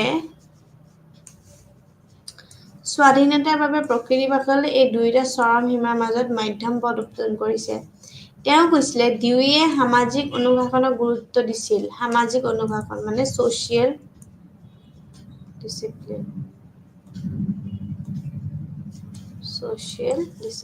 ঠিক আছে তেওঁৰ মতে অনুশাসন হৈছে সামাজিক কাৰ্যকলাপ বিকশিত কৰাৰ এক মানসিক অৱস্থা যিবোৰ প্ৰয়োজনীয় হয় তেওঁ শিশুসকলৰ ক্ষেত্ৰত এটা ভয় সৃষ্টি কৰিছিলে ঠিক আছে ভয় সৃষ্টি কৰিছিলে অনুশাসনৰ কৃত্ৰিম বা অপ্ৰাকৃতিক পৰিৱৰ্তনো প্ৰস্তুত কৰিছিল তেওঁ ভাবে যে ব্যৱহাৰিকভাৱে আমি কিমানখিনি বলপূৰ্বক অনুশাসন বা আমি আত্ম অনুশাসন অধিক গুৰুত্বপূৰ্ণ self discipline obviously আজিকালি যুক্ত হৈছে self discipline ঠিক আছে ঠিক এইটো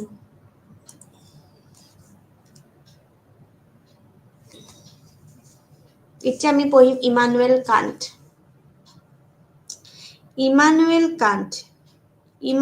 কাণ্ট 1724 চনৰ 1724 চনৰ 22 এপ্ৰিলত জাৰ্মানীৰ যিমানখিনি কনিগছবৰ্গত এজন মহান জাৰ্মান দাৰ্শনিক ইমানুৱেল কাণ্টৰ জন্ম হৈছিলে কেতিয়া হৈছিলে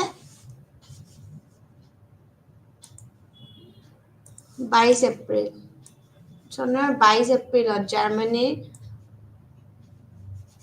হৈছিলে এজন মহান জাৰ্মান দাৰ্শনিক ইমানুৱেল কাণ্টৰ জন্ম ঠিক আছে তেওঁ লেটিন গ্ৰীক আৰু ধৰ্মতত্ত্ব অধ্যয়ন কৰিছিলে লেটিন গ্ৰীক আৰু ধৰ্মতত্ত্ব অধ্যয়ন কৰিছিলে জাৰ্মান শিক্ষাৰ ইতিহাসৰ যিমানখিনি আমাৰ বিশেষসকলৰ বাবে অষ্টদশ শতিকাত আমাৰ যিমানখিনি শিক্ষাগীৰ যুগ আছে, শিক্ষাগীৰ যুগ, এই যুগটোতে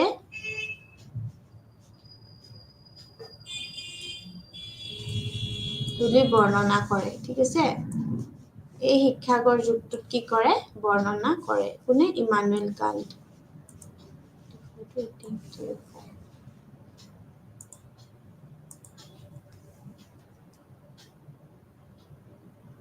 শিক্ষাৰ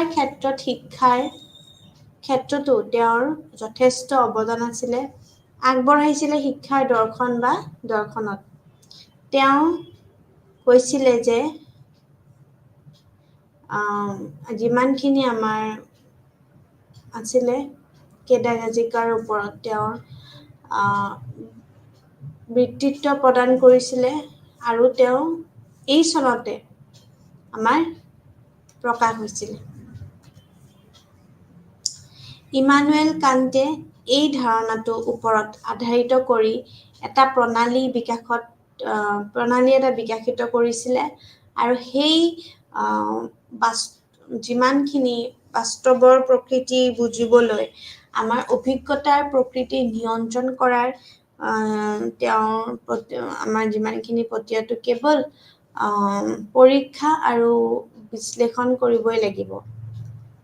অতীন্দ্ৰিয়ভাৱে আদৰ্শবাদভাৱে আমি কি কৰিব পাৰোঁ? অস্তিত্বৰ আমাৰ স্বভাৱ দীৰ্ঘদিনৰ অহংকাৰ দিছিলে। ঠিক তেনেকেই আমি ক'ব পাৰোঁ তেওঁৰ নিজৰ মতামত ব্যক্ত কৰিছিলে আৰু সেইসকলে জীৱনৰ পৰা কেৱল মানুহক শিক্ষাৰ প্ৰয়োজন আছিলে। আৰু শিক্ষাৰ ভিতৰত আছে শিশুটো কেঁচুৱা হ'লে লালন পালন কৰে। তাৰ লগত যেতিয়া সি বা তাই যেতিয়া ডাঙৰ হয়, তেনে অনুশাসনৰ আৰু নিৰ্দেশনা বুজিবলৈ সদায় সক্ষম হ'ল প্ৰশিক্ষণ মানে ট্ৰেইনিং বুলি যাক কয়। ট্ৰেইনিং, ঠিক আছে? আৰু লালন পালন কৰা, প্ৰশিক্ষণ দিব লাগে, ঠিক আছে? এইটো হ'ল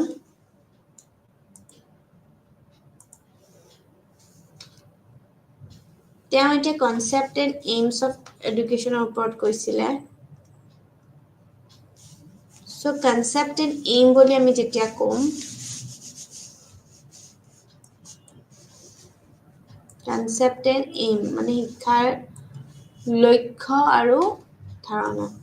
মানুহৰ ক্ষেত্ৰত ইতিমধ্যে যি আছে তাৰ বিকাশ আৰু সেয়াই হৈছে প্ৰাকৃতিক মংগলময়।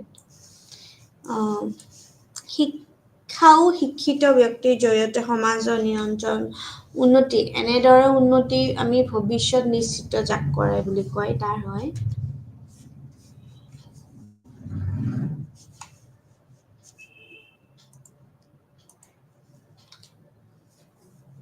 মানুহৰ সকলো প্ৰাকৃতিক উপহাৰ বুলি ক'ব পাৰোঁ আমি, বা প্ৰকৃততে শিক্ষা বুলিও ক'ব পাৰোঁ। শিক্ষাই মানুহৰ প্ৰকৃতত যিমানখিনি নিখুঁততা প্ৰদান কৰে, যিটো স্বাভাৱিকতে ভাল বুলি কোৱা যায়। ইয়াৰ পৰিকল্পনা বিশ্বজনীন আৰু সৰ্বশ্ৰেষ্ঠ হ'ব লাগে বুলি কয়।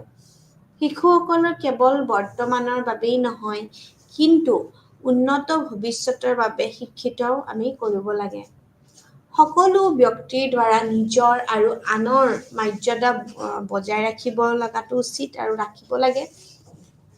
তেওঁ কৈছিল যে আনৰ প্ৰতি মানদণ্ড আৰু সন্মানৰ অনুভূতি কম বয়সৰ পৰাই শিশুসকলৰ মাজত জাগ্ৰত কৰিব লাগে।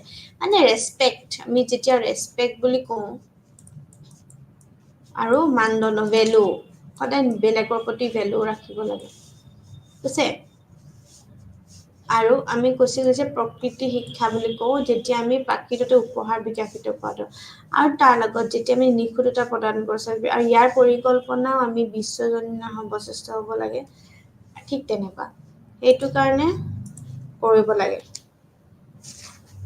বিশ্বৰ ক্ৰমান্বয়ে উন্নতিৰ সৈতে সম্পৰ্কিত শিক্ষা হ'ব লাগে।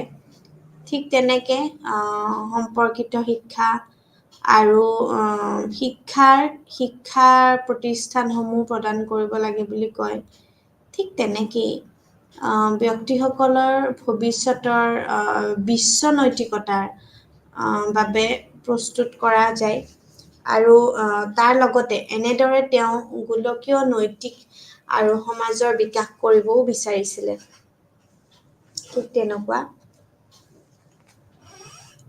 শিক্ষাৰ প্ৰক্ৰিয়া বা আমি যদি শিক্ষাৰ প্ৰচেছ বুলি কওঁ তেতিয়া আমি কয় যে কান্তে সকলো বয়সৰ গোটৰ ওপৰত তেওঁৰ ধাৰণা দিছিল যে অৰ্থাৎ কৈশৱৰ পৰা প্ৰাপ্তবয়স্কলৈকে মানে চাইল্ডহুড টু এডাল্টহুড প্ৰাপ্তবয়স্ক মানে এডাল্টহুড কিছুমান প্ৰকাৰ আছে যেনেকৈ প্ৰথমটোৱে হৈছে মৌলিক শিক্ষা হৈছে moral values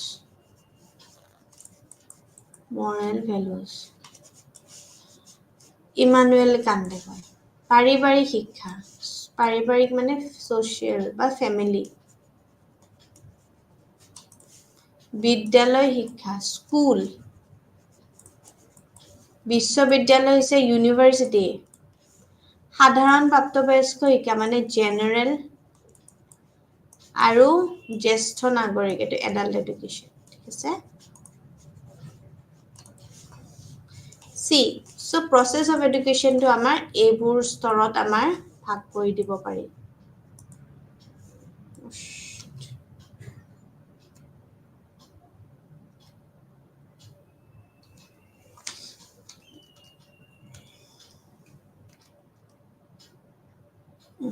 ঠিক আছে so process of education to আমি এইটো স্তৰত ভাগ কৰি দিব পাৰো তেতিয়াহ'লে আমাৰ তেওঁৰ মতামত অনুসৰি শিশুটোক সদায় মৌলিক প্ৰাকৃতিক কৃত্ৰিম হিচাপত বিকৃত আমাৰ কৰিব নালাগে কিন্তু শিশুৱে সুখী হ'ব লাগে মুক্ত হৃদয় হ'ব লাগে আৰু সূৰ্যৰ দৰে উজ্জ্বল দৃষ্টি ৰাখিব লাগে এই লাইনটো এইটো বৰ ইম্পৰ্টেন্ট লাইন কৈছে মই এইটো অলপ লিখি দিব বিচাৰিছো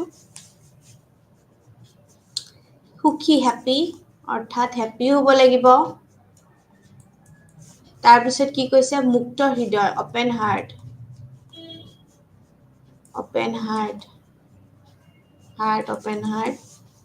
সূৰ্যৰ দৰে উজ্জ্বলিল মানে ব্ৰাইটেষ্ট সান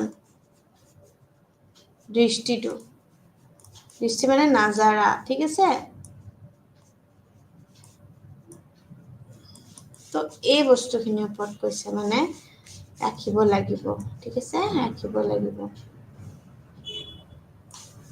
আৰু শিশুৰ নিজৰ পথত যোৱাৰ স্বাভাৱিক প্ৰৱণতাও থাকিব পাৰে যে ই ইতিবাচক বিপদজনক হলে পৰীক্ষা কৰিব লাগিব কিয়নো এই প্ৰক্ৰিয়াত তেওঁলোকৰ নিজৰ ক্ষতি কৰিব পাৰে ঠিক আছে কিন্তু হেবোৰ নিয়ন্ত্ৰণ কৰাৰ প্ৰক্ৰিয়াত তেওঁলোকক আমি ভাবুকিক দিয়া উচিত নহয় ঠিক আছে আমি কেতিয়াও ওয়াৰ্ন কৰিব নালাগে ওয়াৰ্ন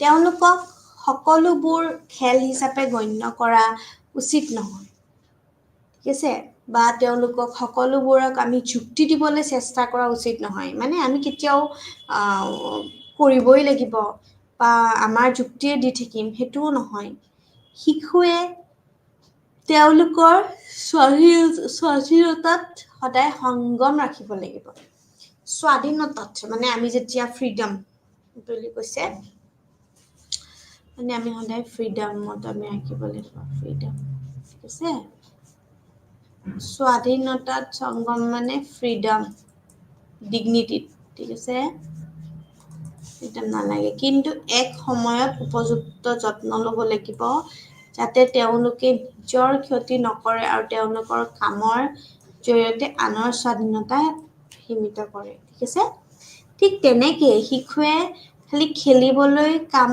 কৰাৰ লগতে কাম কৰিব লাগিব ইজনে সিজনৰ বাবে এৰি দিয়াৰ কোনো প্ৰয়োজন নাই আৰু সঠিক ভাৰসাম্য বজাই ৰাখিব লাগিব। আমি সদায় ভাৰসাম্য বজাই ৰাখিব লাগিব আৰু কেতিয়াও ঠেলি দিয়াৰ কথা নাহে, ঠিক আছে। তো এই বস্তুখিনি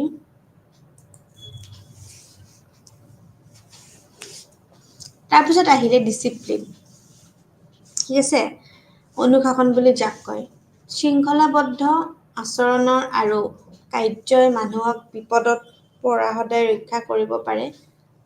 প্ৰাৰম্ভিক বছৰবোৰত শিশুসকলক সদায় আমি নিৰ্দেশনা দিব লাগিব, কিন্তু স্থিৰ হৈ থাকিব শিকিবও লাগিব আৰু তেওঁলোকক যি কৰিবলৈ কোৱা হয় সেয়েহে কৰিবলৈ বিদ্যালয়সমূহত আমি সদায় পঠিয়াবই লাগিব, ঠিক আছে। বিদ্যালয়ত আমি পঠিয়াব লাগিবই। এনেদৰে তেওঁলোকক নিজকে অনুশাসন কৰিবলৈ শিকে, যিবোৰ ঘৰত শিকোৱা কঠিন হ'ব লাগিব। চ' আমি ডিচিপ্লিনটো আমি সেই বুলি ক'ব পাৰোঁ, ঠিক আছে। ডিচিপ্লিনটো আমি কৰিব পাৰোঁ। তাৰপিছত আমি ক'ম এই অনুষ্ঠানত আমাৰ সদায় শিক্ষাৰ দ্বাৰা আমাৰ সম্পাদন কৰা প্ৰয়োজন, আৰু কিয়নো ঈশ্বৰৰ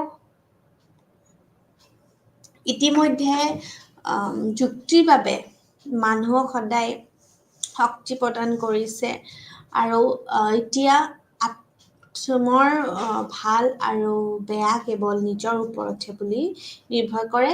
যিকোনো শিক্ষাৰ আধাৰ বিশ্বজনীন বা আমি আন্তৰ্জাতিক প্ৰকৃতিৰ হ'ব লাগিব বুলিয়ে যাতে বিশ্ব শান্তি প্ৰতিষ্ঠা হয়, এই বিশ্ব শান্তি প্ৰতিষ্ঠা হোৱাটো খুবেই বেছি গুৰুত্ব হয়। আৰু যেতিয়া আমি মেথডছ অফ টিচিং পঢ়িম, এতিয়া আমি মেথডছখিনি পঢ়িম কি যে ইমানুৱেল কাণ্টৰ মতে মেথডছ কি হয়। চ' আমি যেতিয়া ফাৰ্ষ্ট পঢ়িম সেইটো হৈছে মেথডছ, ঠিক আছে। মেথডছ অফ টিচিং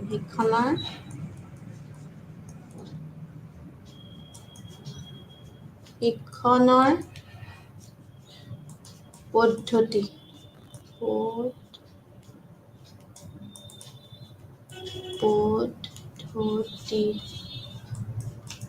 শিক্ষণৰ পদ্ধতি, ঠিক আছে। পাঠ্যক্ৰমৰ বয়সৰ যিমানখিনি গোটৰ সৈতে আমি সদায় খাপ খাব লাগিব, আৰু শিশুৱে সদায় বয়স অনুসৰি পাঠ্যক্ৰম তেওঁলোকৰ সামৰ্থ্যৰ আমি শিকিব লাগিব।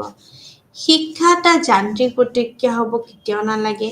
শিকোৱাৰ শিক্ষাৰ পদ্ধতিবোৰ আমাৰ সদায় শিশুসকলে চিন্তা কৰিবলৈ সদায় আমাক উৎসাহিত কৰিব লাগে। ঠিক তেনেকে তাৰ ওপৰতো আমাৰ যিমানখিনি শিক্ষাৰ লক্ষ্য ৰাখি কোনটো শিকাৰ বাবে আমাৰ সক্ৰেটিক পদ্ধতি, সক্ৰেটিক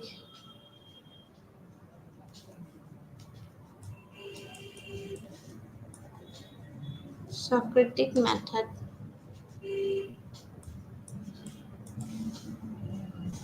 শিশুৱে শিক্ষকসকলৰ নহয় অবিহনে কেন্দ্ৰীয় প্ৰস্তাৱবোৰ আমাৰ সদায় বুজিব নোৱাৰিব পাৰে, ঠিক আছে।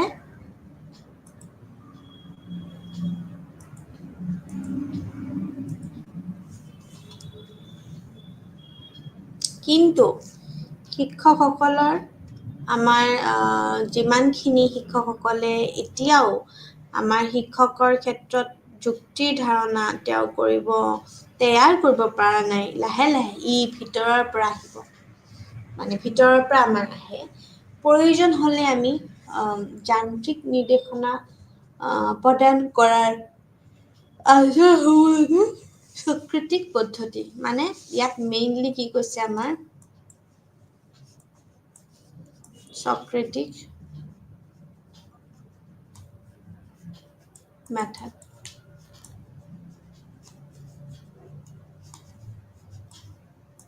সক্ৰেটিক মেথড, ঠিক আছে।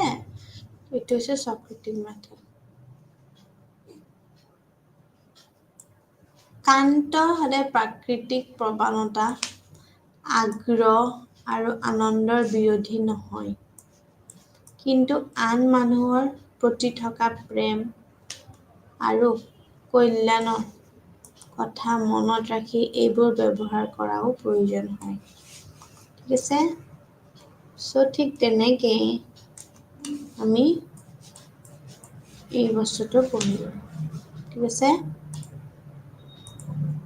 মানে এতিয়াও শিশুৰ ক্ষেত্ৰত আমি কেতিয়াবা যদি আমি যুক্তি দিওঁ তাৰ ধাৰণা তৈয়াৰ কৰিব আমি নোৱাৰে তাৰ লাহে লাহে ই ভিতৰৰ পৰা আহিব আৰু প্ৰয়োজন হ'লে আমি যান্ত্ৰিক নিৰ্দেশনা প্ৰদান কৰাৰ আধাৰ হ'ব লাগে এইটো হৈছে সক্ৰেটিক পদ্ধতি আৰু কান্তে প্ৰাকৃতিক প্ৰৱণতাৰ আগ্ৰহ আৰু আনন্দৰ বিৰোধী নহয় কিন্তু আন মানুহৰ প্ৰতি থকা প্ৰেম আৰু কল্যাণৰ কথা মনত ৰাখি এইবোৰ আমি সদায় ব্যৱহাৰ কৰাটো প্ৰয়োজন হয় তো ইমানুৱেল কান্তে সদায় কৈছিলে যে আমি যান্ত্ৰিক নিৰ্দেশনা প্ৰদান কৰাৰ আমি আধাৰ হ'ব লাগে কিন্তু তাৰ লগত হ'ব লাগে আমাৰ সক্ৰেটিক মেথড ঠিক আছে তো আমি সক্ৰেটিক মেথডৰ আমি ইমানুৱেল কান্তে কেনেকুৱা ধৰণৰ আমাৰ সক্ৰেটিক মেথড আমাৰ কৰিছে বা এনেকুৱা ধৰণৰ আমি এই বস্তুখিনি কিন্তু বহুত জনাটো বহুত ইম্পৰ্টেণ্ট হয় আৰু ইয়াতে এতিয়া আমি nature of education and school according to Emmanuel কান্তে শিক্ষাৰ প্ৰকৃতি আৰু এখন বিদ্যালয়ৰ ওপৰতো কৈছিলে শিক্ষাৰ কিছুমান নিম্নলিখিত আমাৰ কিছুমান প্ৰকৃতি আছে আৰু বিদ্যালয়ৰ কিছুমান ধাৰণাক আমাৰ কান্তে সদায় পৰামৰ্শ দিছিলে ৰাজহুৱা বনাম আমাৰ যিমানখিনি আছে সেইখিনি ব্যক্তিগত শিক্ষা হ'ব লাগে কান্তে তেওঁৰ স্পষ্ট মতামত দিছিল যে শিক্ষা ৰাজ্যৰ দ্বাৰা প্ৰদান কৰা উচিত নে ব্যক্তিগত প্ৰতিষ্ঠানৰ দ্বাৰা উচিত শিক্ষাই শিক্ষাৰ্থী বা আমাৰ যিমানখিনি অংশীদাৰসকলৰ প্ৰয়োজনীয়তা পূৰণ কৰিব লাগে উদাহৰণস্বৰূপে যদি আমাৰ সেইখিনি আমাৰ হয় তেনেহ'লে শিক্ষা প্ৰদান কৰে তেওঁলোকৰ মনত আমাৰ যিমানখিনি ৰাজ্যৰ কল্যাণ আৰু শিক্ষাৰ জৰিয়তে আমাৰ ব্যক্তিসকলৰ বিকাশ থাকিব লাগে এই বস্তুখিনি আমাৰ থকাটো বহুত বেছি ইম্পৰ্টেণ্ট হয় তাৰ লগতে গতিকে আমি ক'ব পাৰোঁ যে আমাৰ শিক্ষা আমাৰ যিমানখিনি চব সকলৰ বাবে দায়িত্ব হ'ব নালাগে যিসকল নিজে শিক্ষিত আৰু শৃংখলাবদ্ধও নহ'ব পাৰে তেওঁলোকে শিক্ষাৰ বাবে বুজি প্ৰদান কৰিব লাগিব কিন্তু ইয়াৰ পৰা লাভ উপাৰ্জন কৰাৰ লক্ষ্যবোৰো নহয় ব্যক্তিগত শিক্ষানুষ্ঠানসমূহে আমাৰ কি হ'ব লাগিব যুৱসকলক তেওঁলোকৰ ব্যক্তিগত আৰু সামাজিক বিকাশৰ বাবে শিক্ষিত কৰাৰ কাৰণেও গ্ৰহণ কৰিব লাগিব সেইখিনি কথা কোৱাটো জনাটো বহুত বেছি উচিত হয় আৰু তাৰ লগতে আমি যদি কওঁ কি যে ব্যক্তিগত শিক্ষানুষ্ঠানসমূহ যিমানখিনি আমাৰ তেওঁলোকৰ ব্যক্তিগত আৰু সামাজিকভাৱে বিকাশৰ লগত জড়িত হৈ আছে লাগি আছে তেওঁৰ বাবে শিক্ষিত কৰাৰ বাবে কাৰণসমূহটো আমি গ্ৰহণযোগ্য লাভ কৰিব লাগিব ঠিক তেনেকৈ আমি দায়িত্ব হ'ব নালাগে যে যিসকল নিজে শিক্ষিত আৰু শৃংখলাবদ্ধও নহ'ব পাৰে তো ঠিক সেইখিনি সময়তে তেওঁ কৈছিল কি যে শিক্ষাৰ বাবে পুঁজি প্ৰদান কৰিব লাগিব কিন্তু ইয়াৰ পৰা লাভ উপাৰ্জন কৰা আমাৰ লক্ষ্যৰে নহয় কিন্তু ব্যক্তিগত শিক্ষানুষ্ঠানসমূহে যুৱকসকলক তেওঁলোকৰ ব্যক্তিগত আৰু সামাজিক বিকাশৰ বাবে শিক্ষিত কৰাৰ কাৰণ গ্ৰহণ কৰিব লাগিব আমি যেতিয়াই কওঁ পৰীক্ষামূলক বা আমাৰ যেতিয়া আমি কওঁ কি যে বিদ্যালয়ৰ কান্তৰ মতে কয় কি যে ইয়াৰ ওপৰত সদায় পৰীক্ষা কৰাৰ আগতে একো শিকোৱা উচিত নহয় যাতে ই শিকোৱাৰ বাবে যোগ্য হৈ যায় ঠিক তেনেকে এই পৰীক্ষামূলক বিদ্যালয়সমূহৰ বাবে আমাৰ প্ৰয়োজনীয় আছে আৰু এই প্ৰয়োজনীয়তাকে আমাৰ ইম্পৰ্টেঞ্চ দি ইমানুৱেল কান্তৰ মতে আমি কেতিয়াও ইয়াৰ ওপৰত আমাৰ পৰীক্ষা কৰাৰ আগতে আমি কোনো ধৰণৰ বাছ বিচাৰ বা শিকোৱা সেই ভিত্তিত শিকোৱা উচিত নহয় ঠিক আছে কিন্তু আমি শিকাবৰ বাবে আমাৰ সদায় শিকোৱাবোৰৰ বাবে আমাৰ যোগ্য কৰি তোলে আৰু এই পৰীক্ষামূলক বিদ্যালয়সমূহৰ বাবে আমাৰ প্ৰয়োজনীয়তাও লাভ কৰে ঠিক তেনেকে এই বিদ্যালয়সমূহবোৰত আমাৰ কি হৈ যায় যে শিক্ষকসকলৰ আমাৰ সদায় এই শিক্ষকসকলৰ মতে তেওঁলোকৰ সদায় সমল আৰু শিক্ষাদানৰ পদ্ধতি বা যেতিয়া আমি চেষ্টা কৰিবলৈ আমি মুক্ত হ'ব লাগে যিটো তেওঁলোকক ভাবে যে এক নিৰ্দিষ্ট বয়সৰ শিক্ষাৰ্থীৰ গোটৰ বাবে আমাৰ উপযুক্ত হৈ যায় কেৱল কাৰণেই আমাৰ সামগ্ৰী আৰু শিক্ষাদানৰ পদ্ধতি আমাৰ কেতিয়াও উপযুক্ত প্ৰতিষ্ঠা কৰিব নোৱাৰে সেয়েহে আমি কওঁ কি যে বিদ্যালয়ৰ আগত আমাৰ সদায় পৰীক্ষামূলক বিদ্যালয় স্থাপন কৰিব লাগে য'ত আমাৰ এক্সামছ অৰিয়েণ্টেড বা এইবোৰ হয় চ' তেওঁ প্ৰতিষ্ঠা কৰাৰ পৰীক্ষামূলক বিদ্যালয়খনৰ নাম দিব লাগে আমি দেওচুক ৰখা হৈছে তো এই দেখো আমি এই নামটো আমি ইম্পৰ্টেণ্ট হয় আমি সেইটো মনত কৰিব লাগে পিছে নামটো তেখেতে কি দিছিলে দেওচুক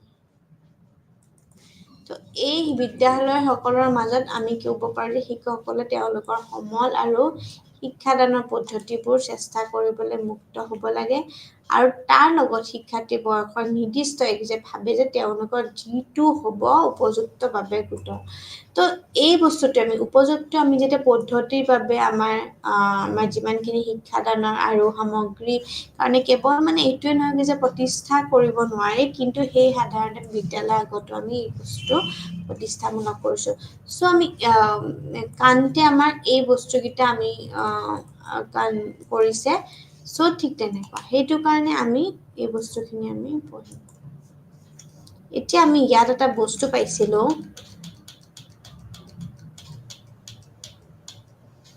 আমি যেতিয়া প্ৰচেছটো পঢ়োঁ তেতিয়া কান্তে সকলো বয়সৰ বাবে কিন্তু কৈছিলে দেই আৰু এই বয়সৰ উপৰিও তেওঁ ধাৰণা দিছিল যে আমাৰ কৈশৱৰ পৰা প্ৰাপ্তবয়স্কসকল আমাৰ যিমানখিনি আমাৰ প্ৰকাৰ আছে মৌলিক শিক্ষা ইমানুৱেল কান্তৰ লগত পাৰিবাৰিক শিক্ষা তাৰপিছত বিদ্যালয়ৰ শিক্ষা বিশ্ববিদ্যালয়ৰ শিক্ষা সাধাৰণ প্ৰাপ্তবয়স্ক শিক্ষা বা তাৰ লগত আৰু জ্যেষ্ঠ নাগৰিক শিক্ষা এই গোটেইখিনি আমাৰ ইয়াতে মিলি আছে আৰু ঠিক তেনেকৈ আমাৰ ইয়াৰ লগত আমি ক'ব পাৰোঁ যে আমাৰ শিক্ষাৰ প্ৰক্ৰিয়াটো আমাৰ গোটেইখিনি ইয়াৰ হেৰিতে আমাৰ হৈছে ঠিক তেনেকৈ কান্তে সকলো বয়সৰ গোটৰ শিক্ষাৰ ওপৰত তেওঁৰ ধাৰণা দিছিলে অৰ্থাৎ কৈশৱৰ পৰা প্ৰাপ্তবয়স্কসকলৰ আমাৰ কিছুমান প্ৰকাৰো আছিলে ঠিক তেনেকৈ মৌলিক শিক্ষাৰ লগতে আমাৰ ইমানুৱেল কান্তে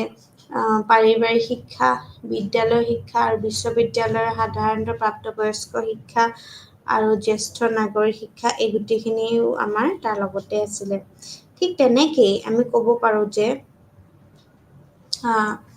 ইয়াৰ লগতে আমাৰ কিছুমান সাধাৰণ প্ৰাপ্তবয়স্ক শিক্ষাৰ যথেষ্ট নাগৰিক শিক্ষা আছিলে আৰু তাৰ লগতেই আমি ক'ম যে আমাৰ ইয়াতে যিমানখিনি আছে আমাৰ বিশ্বৰ ক্ৰমান্বয়ে উন্নতিৰ সৈতে আমাৰ সম্পৰ্কিত হৈ আছে সেইখিনি শিক্ষা আমাৰ প্ৰতিষ্ঠানসমূহ প্ৰদান কৰিব লাগে আৰু ব্যক্তিসকলৰ মাজত আমাৰ যিমানখিনি নৈতিকতাৰ বাবে প্ৰস্তুত কৰা হৈছিলে এনেদৰে তেওঁ সদায় গোলকীয়া নৈতিক সমাজৰ বিকাশ কৰিবও তাৰ লগত বিচাৰিছিলে ঠিক তেনেকেই আমাৰ শিক্ষকৰ আমাৰ যিমানখিনি মানুহৰ সকলো প্ৰকৃতিৰ উপহাৰ আমাৰ বিকাশিত কৰাটো হৈছে প্ৰকৃতৰ শিক্ষা ভাল শিক্ষাই মানুহৰ প্ৰকৃতত আমাৰ নিখুঁততা প্ৰদান কৰে আমি সেইটো জানো তাৰ লগত আমাৰ সদায় স্বাভাৱিকতাৰ বাবে আমাৰ ভাল হয় আমাৰ স্বভাৱ চৰিত্ৰ ভাল হ'ব ধৰে আৰু ইয়াৰ পৰিকল্পনাও আমাৰ যিমানখিনি বিশ্বময় বা বিশ্বজনীন সৰ্বশ্ৰেষ্ঠ হ'ব লাগে বুলি কয় আৰু শিশুসকলে কেৱল বৰ্তমান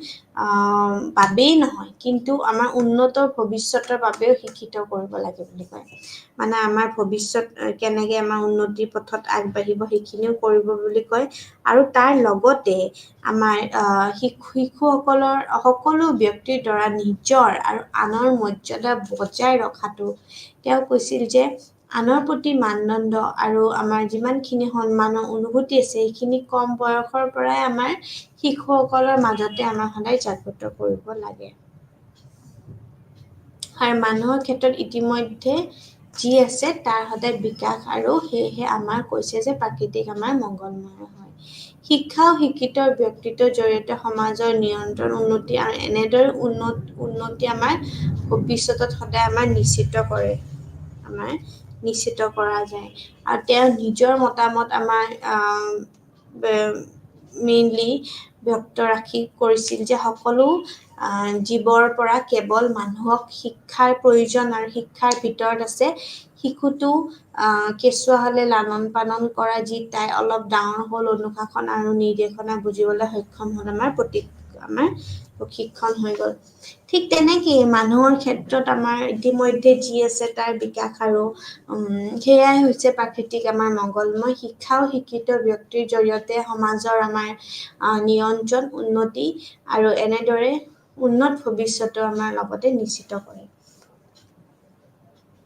ঠিক তেনেকৈ তেওঁ নিজৰ মতামত আমাৰ কৰিছিল যে সকলো জীৱৰ পৰা কেৱল মানুহক শিক্ষাৰ প্ৰয়োজনে নহয় শিক্ষাৰ ভিতৰত আছে আমাৰ শিশুটো কেঁচুৱা হ'লে আমাৰ লালন পালন কৰে আৰু তাৰ লগতে যি তাই অলপ ডাঙৰ হয় সেইখিনি অনুশাসন নিৰ্দেশনা বুজিবলৈ আমাৰ সক্ষম হ'ল আমাৰ প্ৰশিক্ষণ হৈ যায় ঠিক তেনেকৈ তাৰ লগত আমাৰ যিমানখিনি মতামত কৰিছিলে সেই সকলো জীৱৰ পৰা কেৱল মানুহক শিক্ষাৰ প্ৰয়োজনহে আমাৰ কয় ঠিক তেনেকৈ আমাৰ ইমানুৱেল কান্টে ধাৰণাটোৰ ওপৰত সদায় ইতিমধ্যে কৰিছিল যে এটা প্ৰণালী বিকশিত কৰাৰ বাবে আমাৰ বাস্তৱৰ যিমানখিনি প্ৰকৃতি বুজিবলৈ অভিজ্ঞতাৰ প্ৰকৃতি নিয়ন্ত্ৰণ কৰা আৰু যুক্তি প্ৰতিক্ৰিয়াটো কেৱল আমাৰ পৰীক্ষা আৰু বিশ্লেষণ কৰিব লাগিব আৰু আমাৰ কি হ'ব লাগিব আদৰ্শবাদে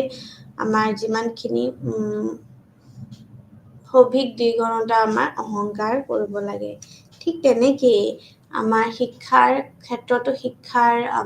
ক্ষেত্ৰতো তেওঁ যথেষ্ট অৱদান আগবঢ়াইছিলে শিক্ষাৰ দৰ্শনত তেওঁ কিমান চনৰ পৰা আমাৰ সদায় এইখিনিয়ে কৈছিল কি যে আমাৰ বৃত্তি প্ৰদান কৰিছিল আৰু ইয়াৰ ওপৰতো আমাৰ এই চনত আমাৰ সেইখিনি বিভিন্ন ধৰণৰ কৰিছে তো সেইখিনি আছিলে আমাৰ ইমানুৱেল কান্টে আমি ইমানুৱেল কান্টৰ এই বস্তুখিনি আমি জন্মৰ মৃত্যু আৰু তেওঁৰ কোনটো যুগত তেওঁ শিক্ষাগুৰুৰ যুগ বুলি কৈছিলে আৰু এই ইতিহাসৰ বিশেষসকলে আমাৰ কি কৈছিলে অষ্টদশ শতিকাত আমাৰ শিক্ষাগুৰুৰ যুগ বুলিও আমাৰ বৰ্ণনা কৰিছিলে আৰু তাৰ লগতে আমাৰ এজন মহান জাৰ্মান দাৰ্শনিক ইমানুৱেল কান্টৰ জন্ম হৈছিলে তেওঁ লেটিন গ্ৰীক ধৰ্মটো অধ্যয়ন কৰিছিলে জাৰ্মান শিক্ষাৰ ইতিহাসৰ মতে বিশেষসকলৰ বাবে অষ্টদশ শতিকাটো আমাৰ কৰিছিলে ঠিক তেনেকৈ আমাৰ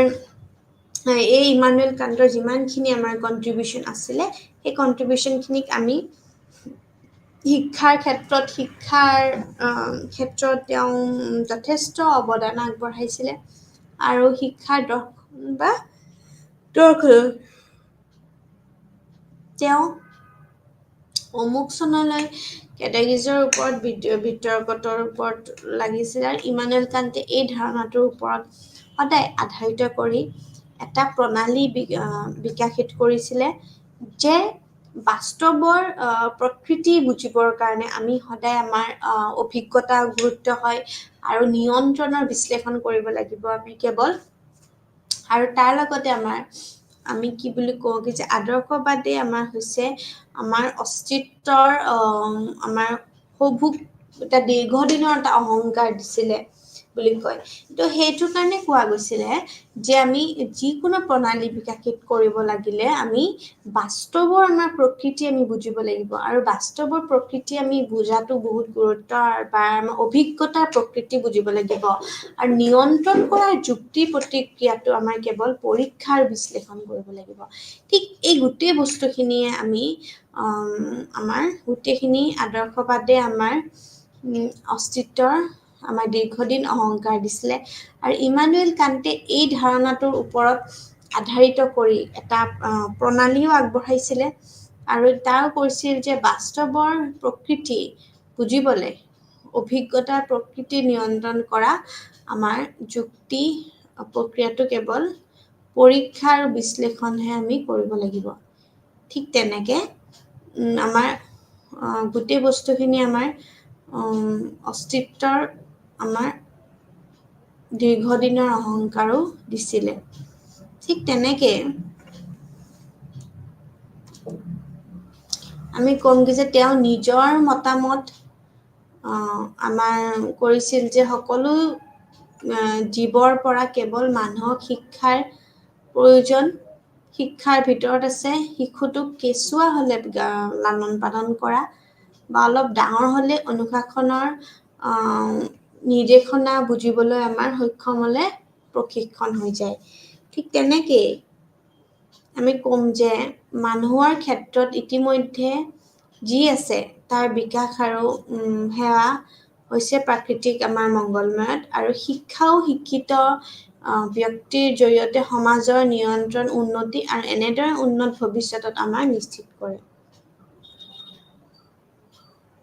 মানুহৰ সকলো প্ৰাকৃতিক উপহাৰ বিকশিত কৰাটো হৈছে প্ৰকৃততে শিক্ষা। ভাল শিক্ষাই মানুহৰ সদায় প্ৰাকৃতিক প্ৰকৃততে নিখুঁততা প্ৰদান কৰে, যিটো স্বাভাৱিকতে ভাল। ইয়াৰ পৰিকল্পনাও আমাৰ বিশ্বজনীন আৰু সৰ্বশ্ৰেষ্ঠ হ'ব লাগে বুলি কয়। শিশুসকলৰ কেৱল বৰ্তমান আমাৰ বাবেই নহয়, কিন্তু উন্নত ভৱিষ্যতৰ বাবে শিক্ষিতও কৰিব লাগে বুলি কয়।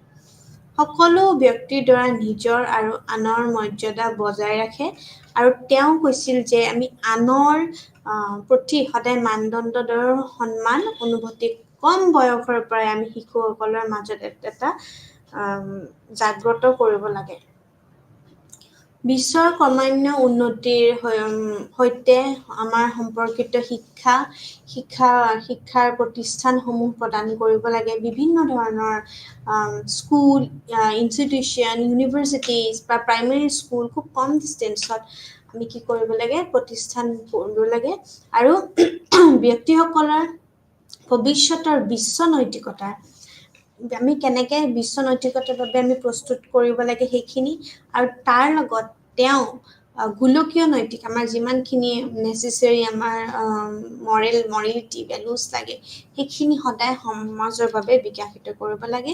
আৰু তেওঁ এই প্ৰচেছটো মই অলৰেডি কৈছোঁৱে, আৰু সেই প্ৰচেছটোতে তেওঁ মতামত অনুসৰি শিশুটোৰ মৌলিক প্ৰকৃতি কৃত্ৰিম উপায়েৰে আমি সদায় বিকৃত কৰিব নালাগে, কিন্তু শিশুৱে সুখী হ'ব লাগে। মই অলৰেডি কৈছোঁ মুক্ত হৃদয় হ'ব লাগে, মানে অপেন হাৰ্ট, হেপী ফেচ, আৰু এনেকুৱা ধৰণৰ সূৰ্যৰ দৰে আমাৰ বিভিন্ন ধৰণৰ উজ্জ্বলি ব্ৰাইট এজ লাইক ছানশ্বাইন বুলি যাক কয় আৰু ভৱিষ্যত। তো শিশুৰ নিজৰ পথত যোৱাৰ স্বাভাৱিক প্ৰৱণতা থাকিব পাৰে, আৰু বা যিমানখিনি ক্ষতিকাৰক বা বিপদজনক হ'লেও পৰীক্ষা কৰিব লাগিব, আৰু কিয়নো এই প্ৰক্ৰিয়াত তেওঁলোকে নিজৰ ক্ষতি কৰিব পাৰে, আৰু কিন্তু সেইবোৰ নিয়ন্ত্ৰণ কৰাৰ প্ৰক্ৰিয়াত তেওঁলোকক আমি ভাবুকি দিয়া উচিতো নহয়। আৰু ঠিক তেওঁলোকক সকলোবোৰ খেল হিচাপে গণ্য কৰা উচিত নহয়, বা তেওঁলোকৰ সকলোবোৰ যুক্তি দিবলৈ চেষ্টা কৰা উচিত হয়। আৰু শিশুৱে সেইকাৰণে তেওঁলোকৰ স্বাধীনতাক আমি সদায় আমাৰ সংযম থাকিব লাগে, ৰাখিব নালাগে, কিন্তু এক সময়ত আমি উপযুক্ত যত্ন লাগিব, আৰু তাৰ লগত যাতে আমাৰ তেওঁলোকক নিজৰ ক্ষতি নকৰে, আৰু তেওঁলোকৰ কামৰ জৰিয়তে আমাৰ স্বাধীনতা আমাৰ সীমিত কৰে। ঠিক তেনেকৈ শিশুৱে আমাৰ খেলিবলৈ কাম কৰাৰ লগতে কাম কৰিবই লাগিব, আৰু তাৰ লগত আমাৰ ইজনে সিজনৰ বাবে এৰি দিয়াৰ কোনো প্ৰয়োজন নাই, আৰু সঠিক আমাৰ ভাৰসাম্য বজাই ৰাখিবই লাগিব। আৰু আমি যেতিয়া ডিচিপ্লিনৰ কথা কওঁ, তেতিয়া আমি কওঁ যে শৃংখলাবদ্ধ আচৰণ বুলি কওঁ। আৰু শৃংখলাবদ্ধ আচৰণ আৰু কাৰ্যই মানুহক সদায় বিপদৰ পৰা সদায় ৰক্ষা কৰে, আমি এইটো বস্তু জানো। আৰু প্ৰাৰম্ভিক বছৰতে আমাৰ শিশুসকলৰ আমাৰ কি কৰিব লাগে, নিৰ্দেশনাৰ বাবেই নহয়, কিন্তু স্থিৰ হৈ থাকিবলৈ শিকিবলৈ, আৰু তেওঁলোকক যি কৰিবলৈ কোৱা হয় সেয়া সদায় বিদ্যালয়লৈ আমি পঠিয়াবই লাগে।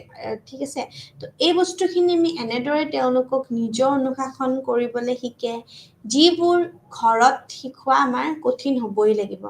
সেই বস্তুটোতে আমি কওঁ যে যিমানখিনি আমাৰ বিদ্যালয় পঠিয়াব লাগে, বা এনেধৰণৰ শিশুক আমি কেনেকৈ ধৰণৰ আমি ৰেডি কৰিম, বা স্কুল এখনত পঠিয়াবলৈ আমাৰ কেনেকুৱা ধৰণৰ আমাৰ শৃংখলাবদ্ধ আমি বজাই ৰাখিব লাগিব, এই গোটেই আচৰণখিনি ইমানুৱেল কাণ্টে নিজৰ অনুশাসনৰ নিজৰ কিতাপখনত ভালকৈ তেওঁ বৰ্ণনা কৰিছিলে। আৰু এই ডিচিপ্লিনৰ এইখিনিত তেওঁলোকে নিজৰ অনুশাসনত তেওঁ নিজে এনেকৈ অৱদান আগবঢ়াইছিলে। Thank you.